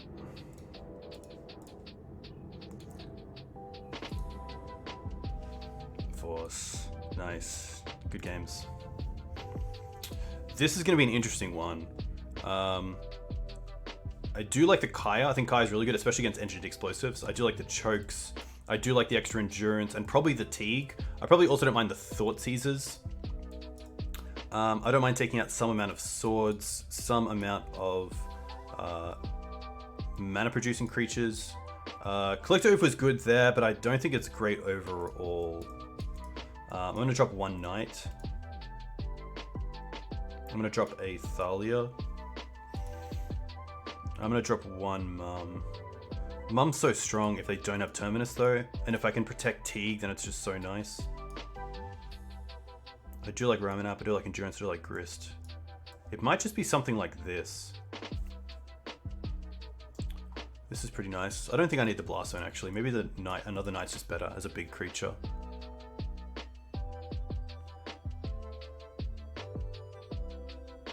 I could even see Prismatic ending over the extra swords, just because it's versatility. I don't mind this. Let's see how this goes.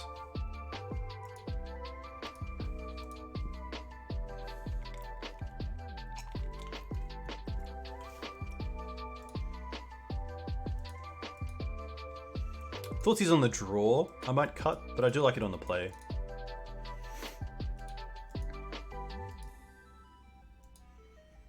Choke also not as strong because of the amount of basics they have, but it can definitely get my opponent, which is nice.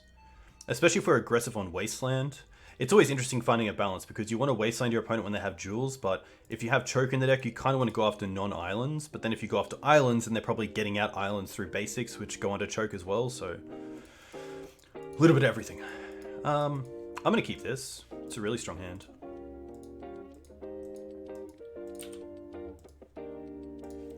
Lead with the fetch.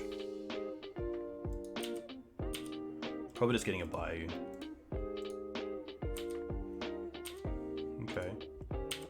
I don't want to fetch because I want it lands in my deck. Nice. Bayou. I don't mind Thalia here first. Because we do have the third land to play the Sylvan Library. And it just taxes my opponent on any sort of Brainstorms or Ponders, so... we'll just have 3 more in the deck, so the more Thalias that we draw without Thalia in play, the better. So if this gets countered or removed, then it just turns on the next one that we could draw into. Caleb not inclined to use it here, which is interesting. To attack first.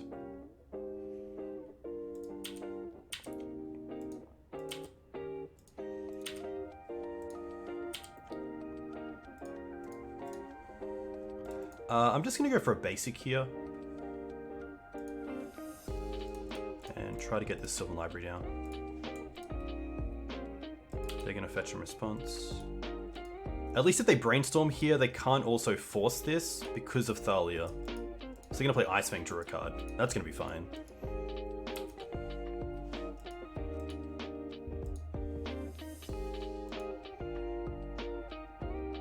Their own library. Okay.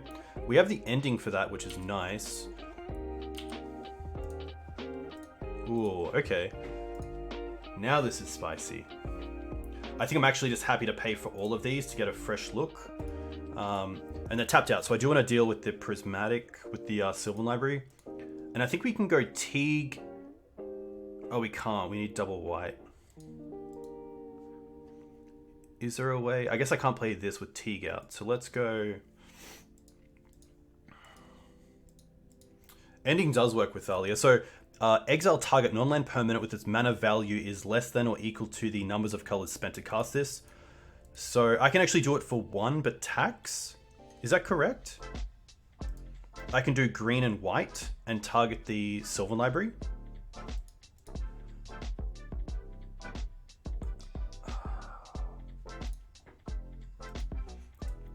So I can go X equals green and then white. Is that correct? I believe so. So like this, target this, pay, done. Nice. And then I might hold the Caracas for now and just go for Thoughtseize. Hey Min, a huge thank you. That's really nice. A big thank you. This is actually really nice. Teeg answers Jason Force, which I can't cast next turn anyway, and Ura gets hit by Kaya, so we're in a pretty good position here, which is nice. Why not play Teeg? I could have played Teeg, but I did want to take something like this just in case. because now we know about these 2 cards, which is nice. We get to exile. I guess they could force here. Oh, but not if we play the Gaddock Teeg first. If we have the mana for it. I do need to find another white source here. Actually, we have it. So this works out perfect. So let's go put this on top. Put this on top. Play Teeg first. See if they counter this. They kind of have to. Okay. 2, 3.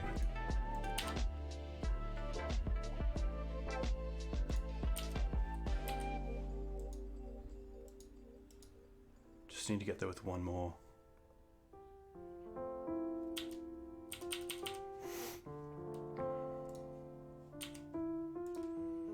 Getting down Kaya is really strong here if I can.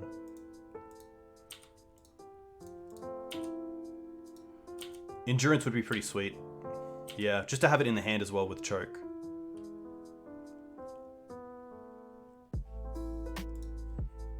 Oh, Grist. Okay. Put on top. Put on top. Land. Black, 1, 2, 3. Kaya. Nice. Exile Uro and Force. Gain 2 life. Nice. I guess they could have Endurance here, which would suck. But we do have the Caracas, so... I think they have 2 lands in hand, right? Tundra and Trop. Hey Zajad, thank you very much. A huge thank you. And to Min. Too kind. Too kind. I also have 3 minutes on this, so apologies for not taking consideration of chat. I just want to make sure that I can, yeah, hopefully get this game 2, and then have some time for game 3.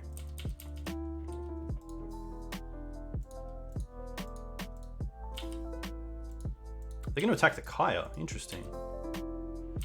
Alright. Grist is definitely coming down. Oh, Zenith. Zenith is pretty sweet here as well.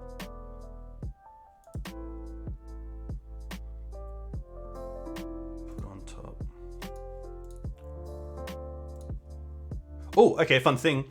Grist doesn't get taxed by Thalia because it's a creature spell.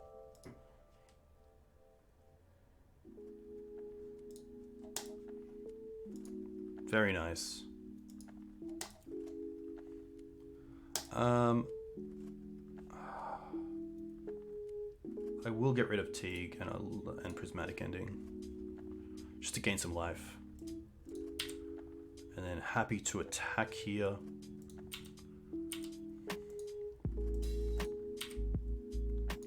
And then just hold up Endurance. I think that's better than playing the choke.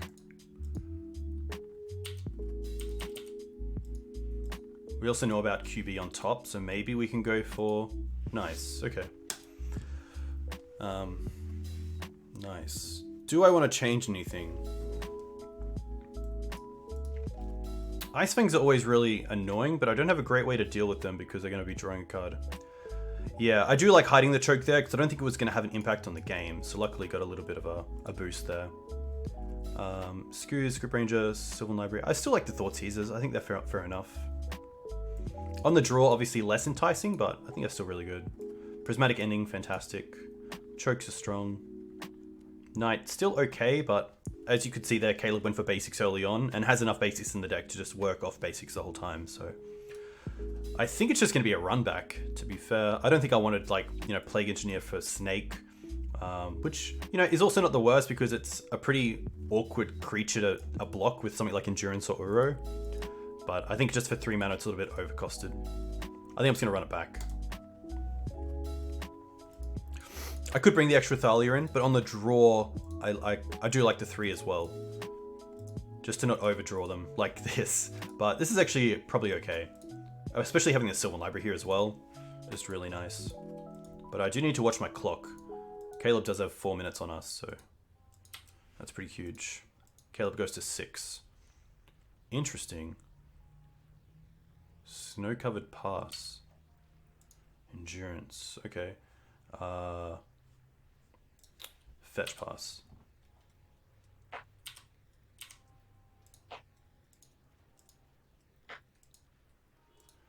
Library's okay. We have the prismatic ending for it, which is nice. I am just going to get a basic here. Just a basic forest. 4 cards for Caleb.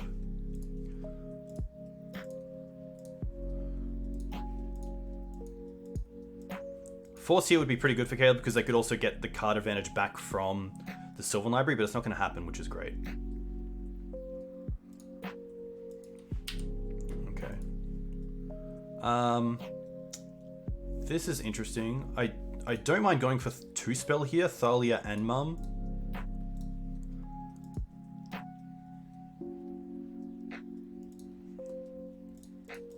Start with Thalia. Then play Mum. I can only imagine there's at least one Swords to Plowshares here. Oh, Endurance. Okay. Endurance is Spice.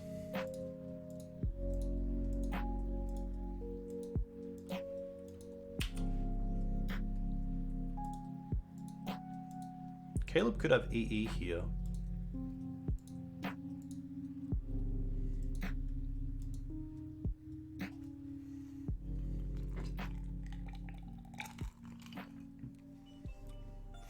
Hopefully just an EE for 1, if so.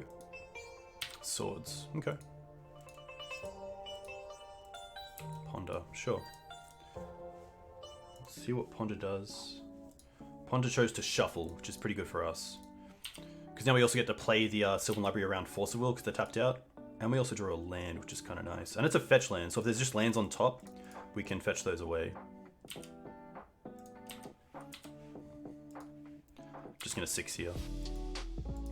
I could hold up Endurance, but I think on this board I'm pretty happy just to play out how we're currently playing. And if this is EE, that would be pretty bonkers. Yeah, nice. It's pretty good. At least it is an extra creature for Ooze in the bin, which is a small win. Prismatic ending. Okay. I kind of like just playing Ooze here.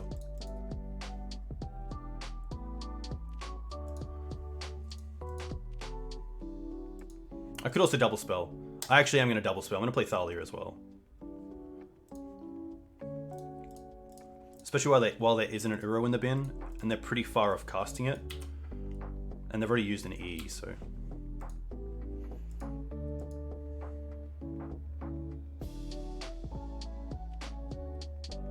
Brainstorm's fine.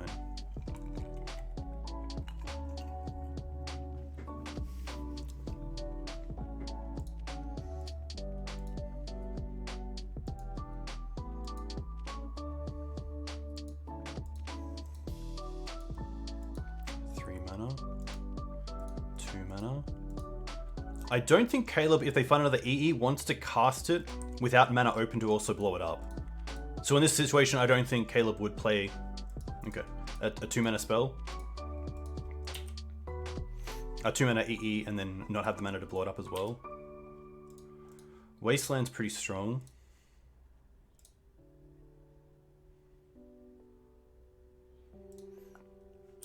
Let's go for... I don't mind attack and then just hold up Endurance.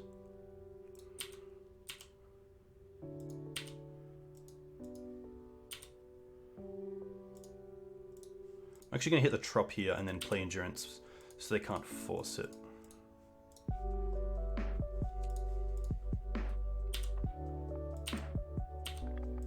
There's a world where maybe I could have held up for Uro, but I have the Prismatic ending for that, which is nice. Back to basics. That's pretty good. We do have the ending for it, which is nice. Ah, Script Range is pretty fantastic as well.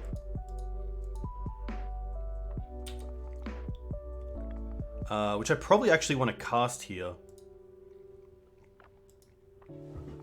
Hey Ari, welcome. Because although we lose the scrubland, I can play the Savannah for turn untapped.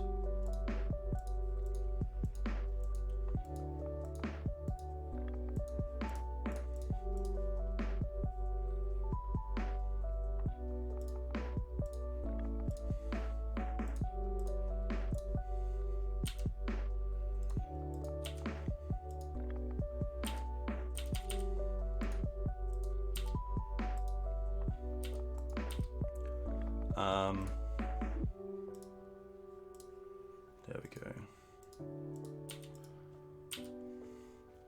But I do need an extra color, right?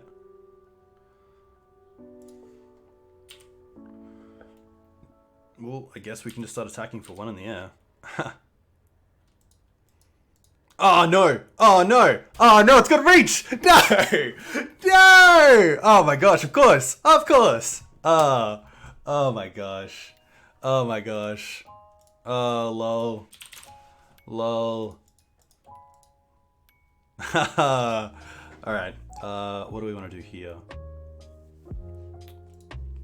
If that happens.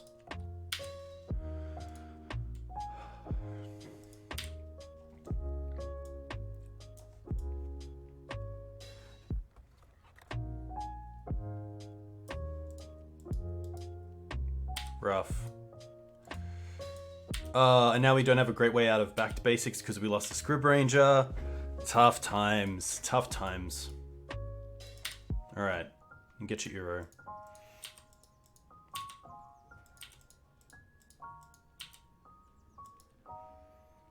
I don't think I can even cast Endurance here. I really just have to hold up mana for Prismatic Ending on back to basics.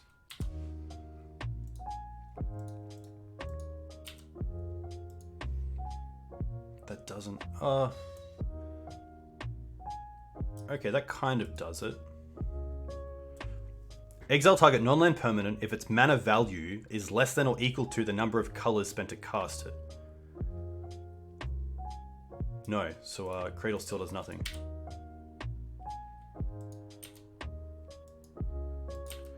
Yeah. Need that scrub. Cradle does cast Endurance. Ugh. Yep.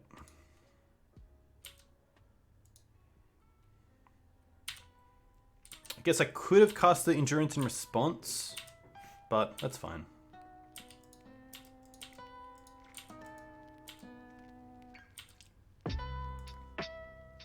That's not a color, unfortunately.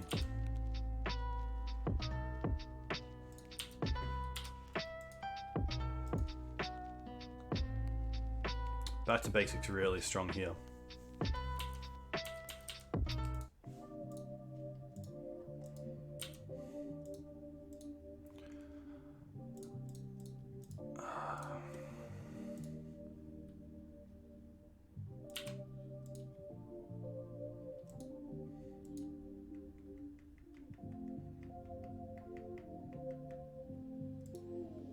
Endurance just so good. It's just hard cast force.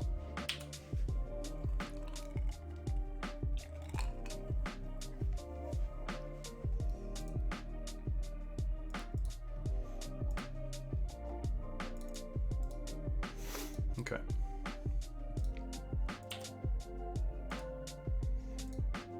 Okay.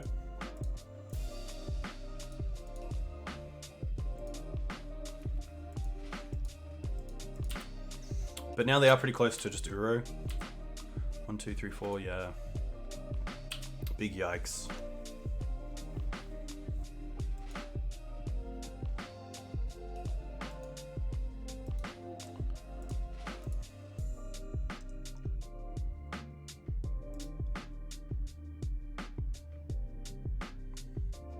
No shuff. You're off.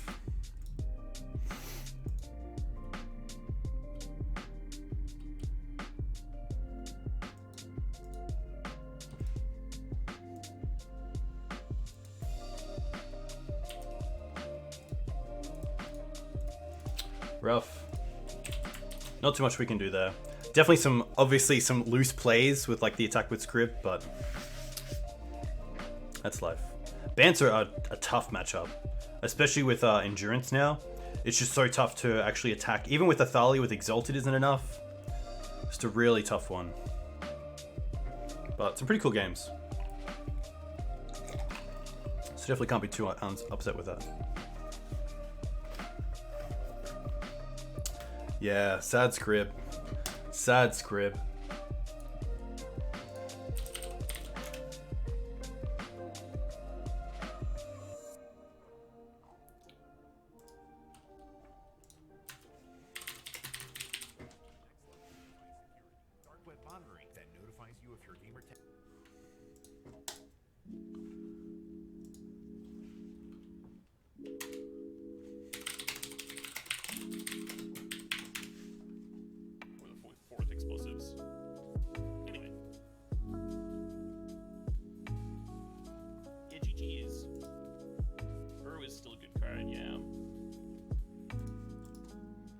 Up against Tony again.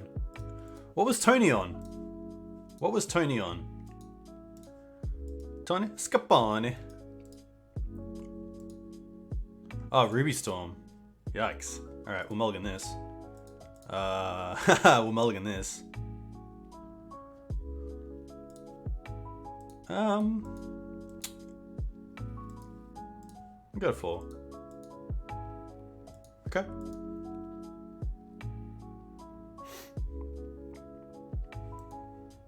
Still not great. Really wanted a Noble Hierarch Green Suns, but this will be fine. Questing Beast. Knight. Land.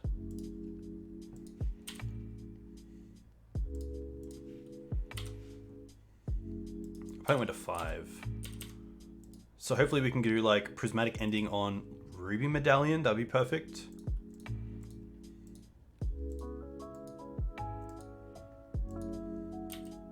Or LED if possible. I actually wouldn't mind an Echo here. Ooh, nothing. Okay. Well, still, I feel like this is a really nice trade for us.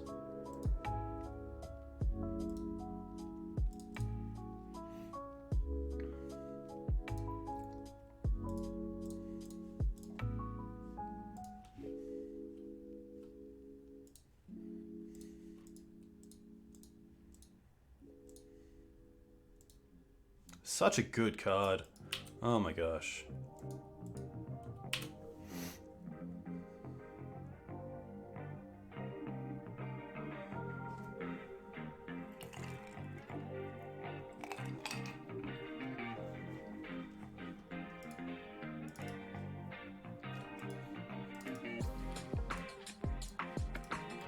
Tomb. All right.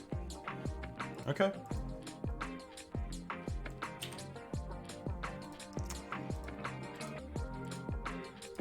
I think I just have to go for Silver Knight here to dig.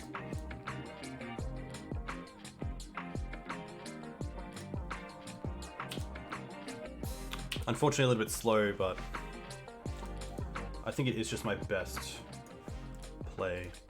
Or at least put me in a position to hopefully, apologies, get there.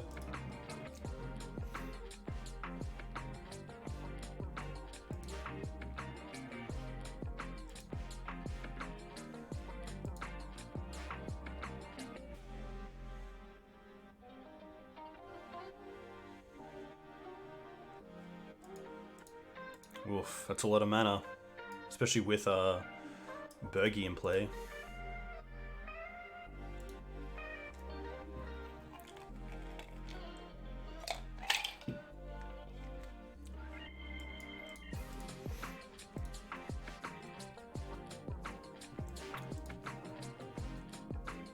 Okay. Okay. Come on, land. Ah! Classic. Alright, we're definitely playing. I think it's just Swords and Wasteland. That does put us back though, but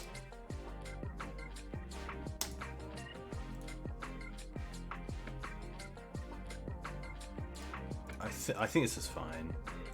They also don't have Metalcraft online. And next turn, worst case, we can Noble and also go after something if we don't want to just Prismatic or Green Suns for oof.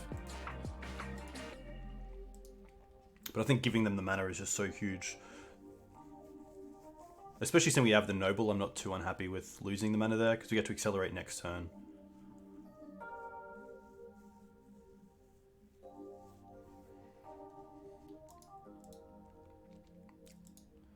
Medallion, okay. Okay, that's not too bad. That does turn on Middlecraft, so getting rid of that would be pretty good.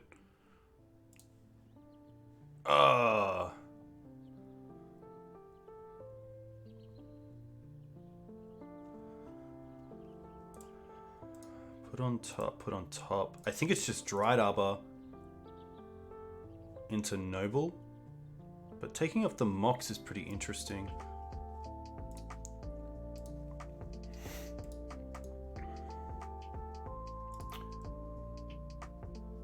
So if I go Noble this turn, next turn I could go for Collector Oof.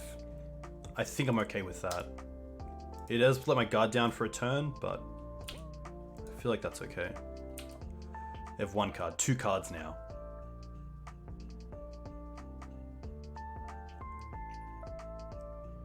What can they do?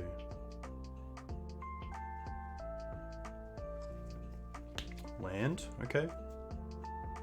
Please don't kill us, yeah, pretty much. Okay, that's fine if they want to trade in that right now. They're obviously trying to dig for something. Oof, huge. Alright. Endurance is pretty interesting as well. I could just keep that. Put on top, put on top.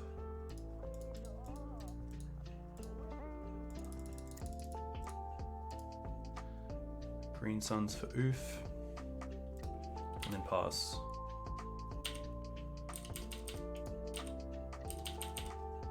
And then we have Knight next turn. We have Wasteland Mum on top, so a green card on top as the 3rd card would be great because then we can hold it up for endurance.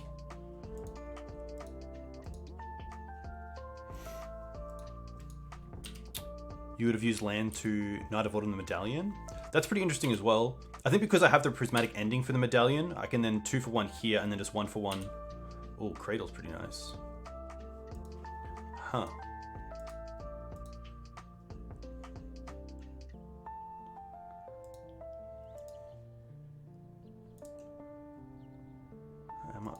I don't want to be too aggressive here because I don't want to just die to a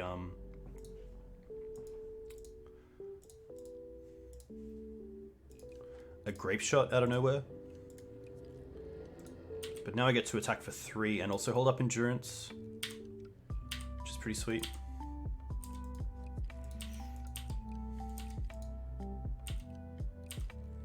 Endurance is so strong. Such a good card. I feel like it's a modern day voice resurgence where voice in the formats where voice was actually a thing. This is going to be okay. Let's get endurance down.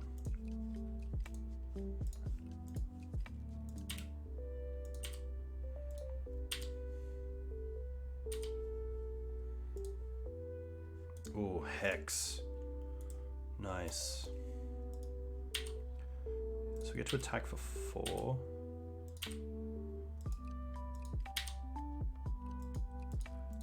And then I think it's best just to go for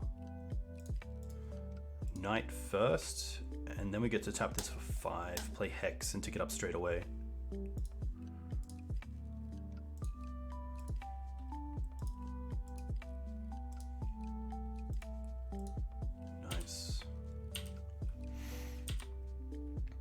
And then we have Scrib Ranger on top, so we can actually tap Knight, get Karakas, return Burgee, play Scrib Ranger, untap the Knight, and then just attack for lethal.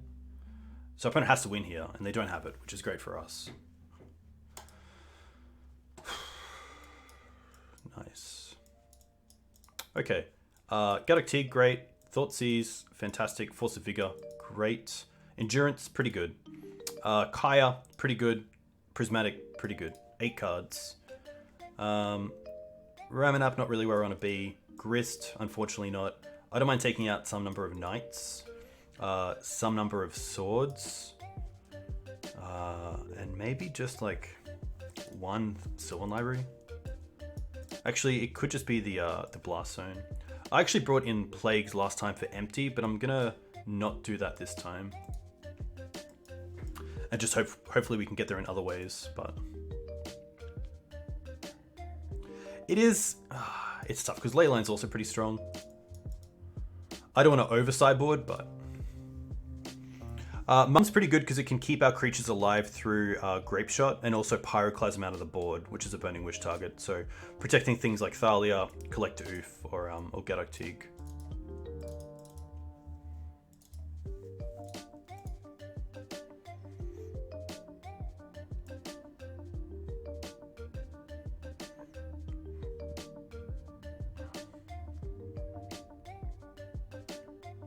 Hey JR, yeah, I've got Gak in paper, Bug Hogak, which is cool, so I've been playing that for a little while, and really enjoying it. A lot of lines. Yeah, I like the one night as just a green sun's target, and then it might just be an accelerator.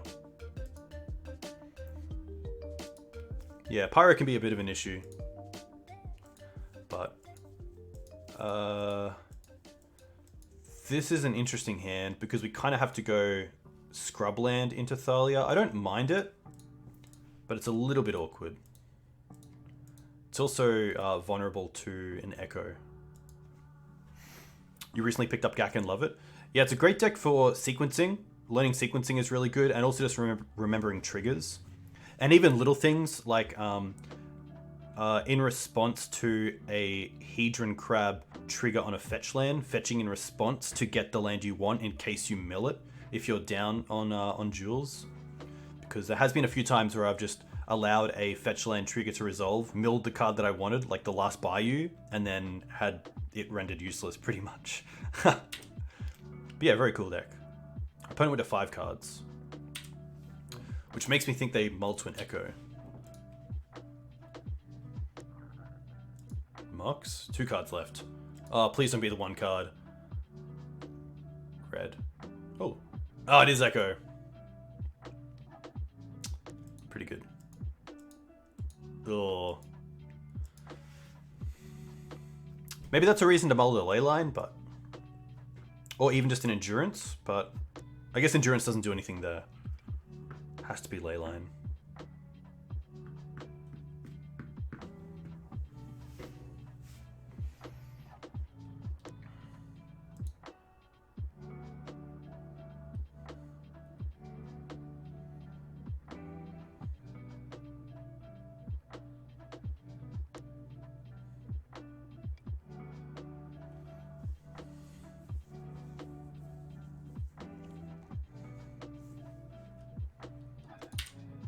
Hey Bark.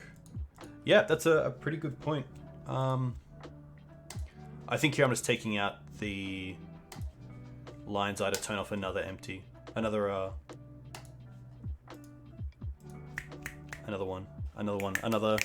Echo. There we go. Yeah, I think this game is over, but we'll see what our opponent has. They might show some sideboard cards, which would be cool.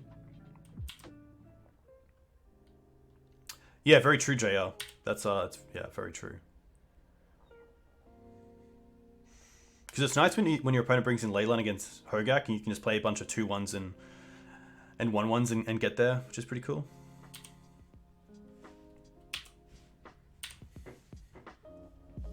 Okay.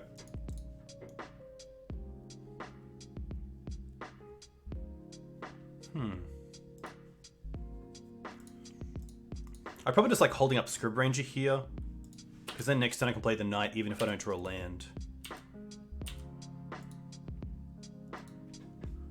Haha, too kind. I am going to put up a community challenge, so you will be able to use your points with other people down the line.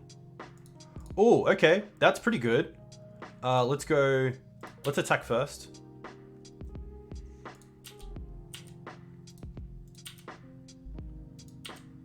And now we get to go 1-2, untap Scrib, return Savannah.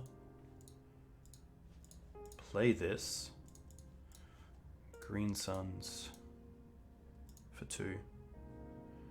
And that's another great reason to hold up to play Scrib there, is that you get the 3 mana for Green Suns as well. But I do feel like my opponent would have an answer for Collector Oof. Maybe Bolt, Chain Lightning, Burning Wish, Pyroclasm, something like that. but we'll see. I mean, if we can go after the Wasteland, then they're not going to have too much mana left over, which is nice.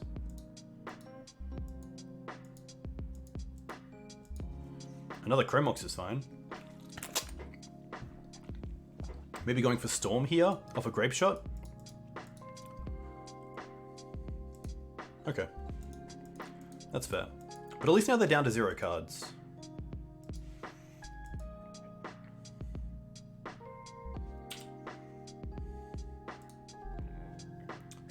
Alright. Let's go for Knight. Off for Bayou.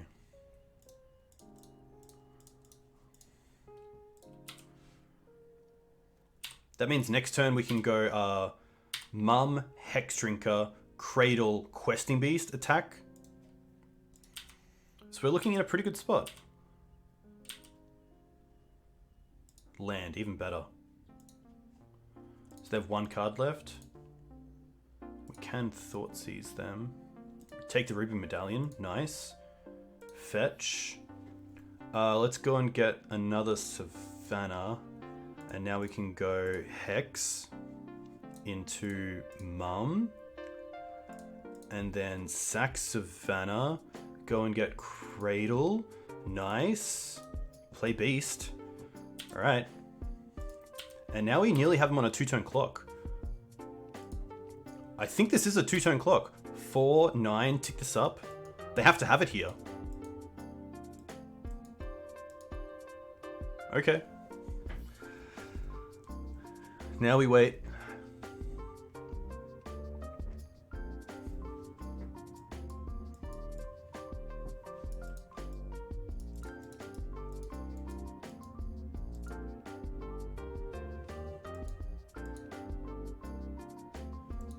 Oh, they found a Reforge.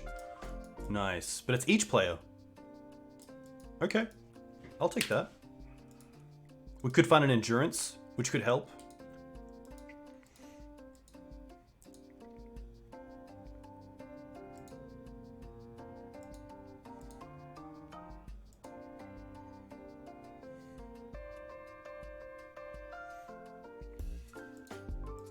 Because they're at 15, so attacking next turn is lethal because we can tick up Hex and then also Wasteland ourselves to make Knight bigger.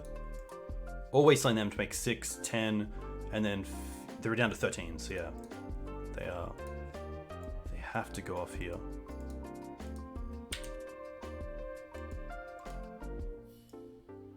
Found an Echo as well. Berg's gonna work.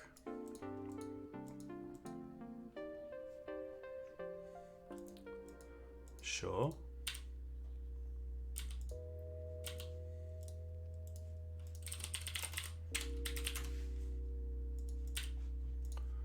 Gromux. More mana.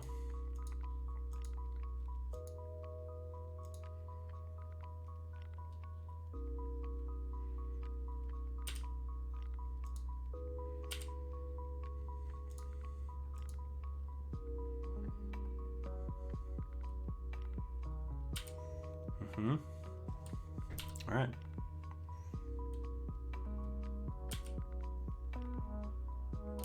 LED, sure. This deck is very cool. Not a deck that I would play, but a deck that I can definitely have a little respect for. Ooh, posture check. Okay, here we go. Echo first. Endurance.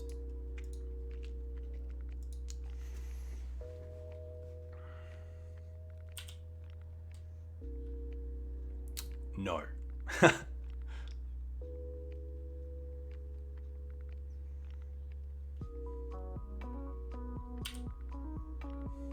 Did they find a Burning Wish? No, but they found another Reforge. Crazy.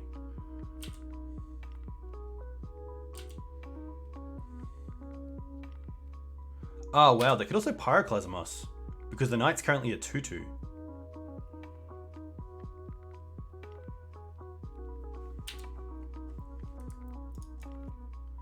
Yeah, this card's really good. Ah, there's Burning Wish. Okay.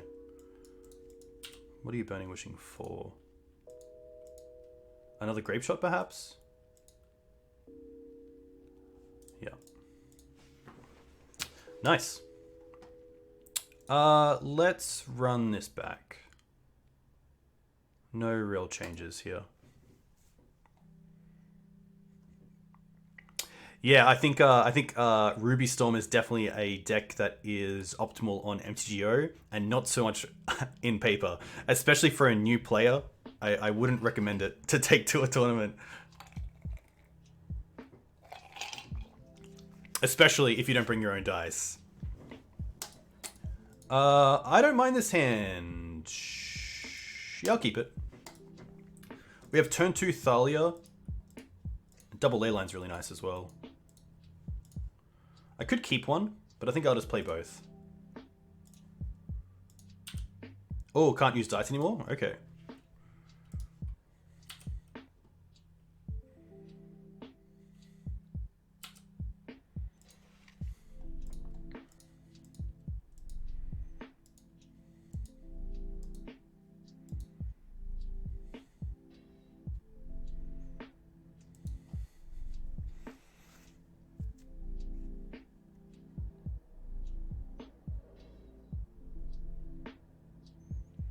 Yikes.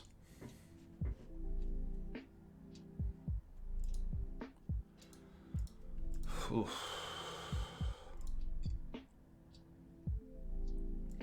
We didn't win the last game. They went off in the last turn.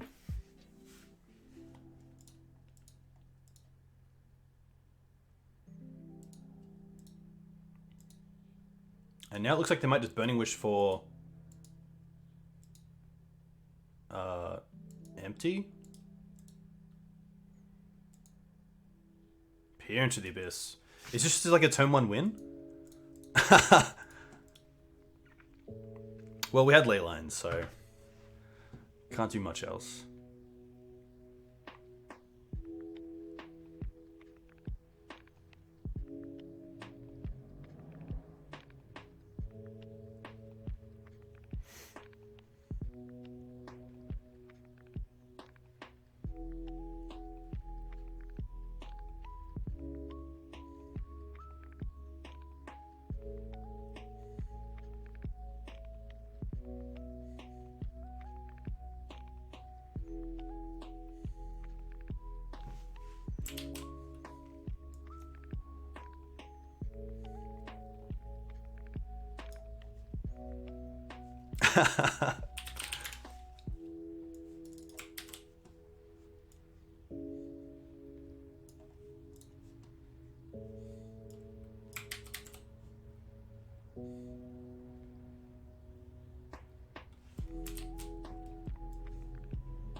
Yikes.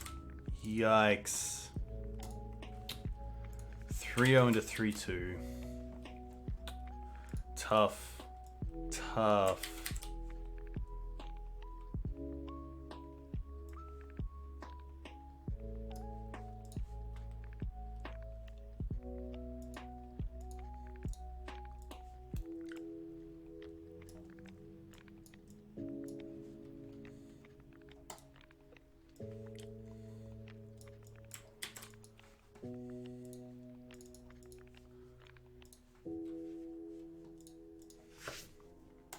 That was tough. Deck list time. Pretty happy with the list. I thought it was pretty cool. Again, Grist, you know, we didn't really ever see it or want to see it, which was tough. I think it's different if I am playing a Stoneforge Mystic build, which I think I'd have to cut in the Green Sun's targets and also probably the removal. Probably taking out the Prismatic endings to the board for Jide and Batterskull, or Sword of Fire and Ice, and then playing probably 2 Stoneforge Mystics over 2 of these, which is tough. But overall, it felt pretty good. Our mana was pretty solid a lot of the time. We had a lot of hits for things. I didn't miss Gaddock Teeg in the main board, even though we played against a lot of combo. I thought that, yeah, Collector Oof was enough in game 1, and then Teeg out of the board was pretty nice. But yeah, so we played against Doomsday, got up. Played against Ruby Storm, got up against something else. It went down to Ruby Storm and BANT Miracles. Or BANT Midrange.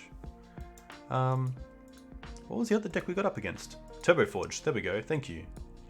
But yeah, pretty sweet. It's nice to have like a non-Stoneforge Mystic list. If you are after a Stoneforge Mystic list, definitely check out Achilles27, who's been having some really promising results with it, which is cool. Equipment's nice because it does turn on your like Noble Hierarchs in the mid to late game and your birds. It does work really well with Grist because it makes the 1/1 insects a lot more threatening. It also just makes creatures that aren't relevant in matchups relevant. So cards like Gaddock Teeg or Thalia against Death and Taxes or Mother of Runes against Eldrazi, it's pretty good.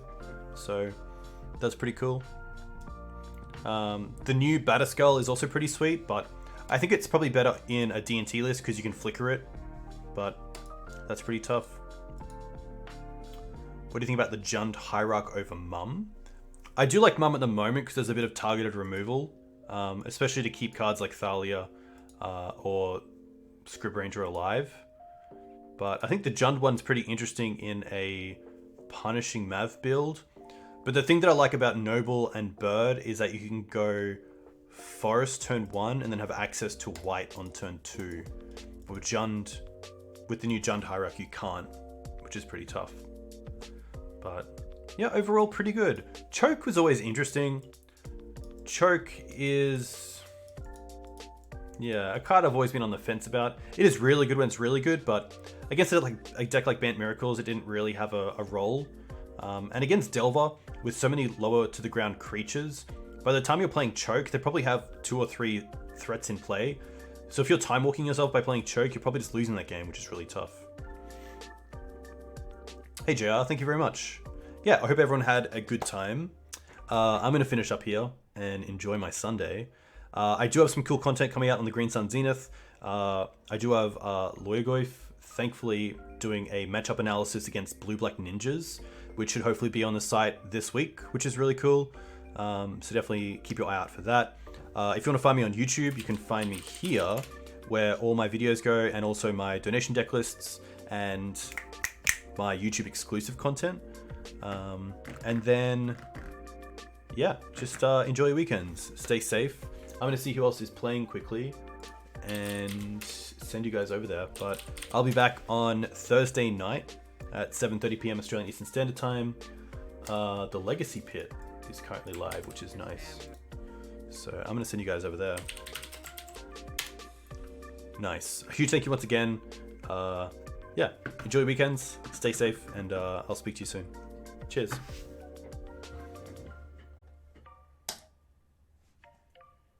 Nice.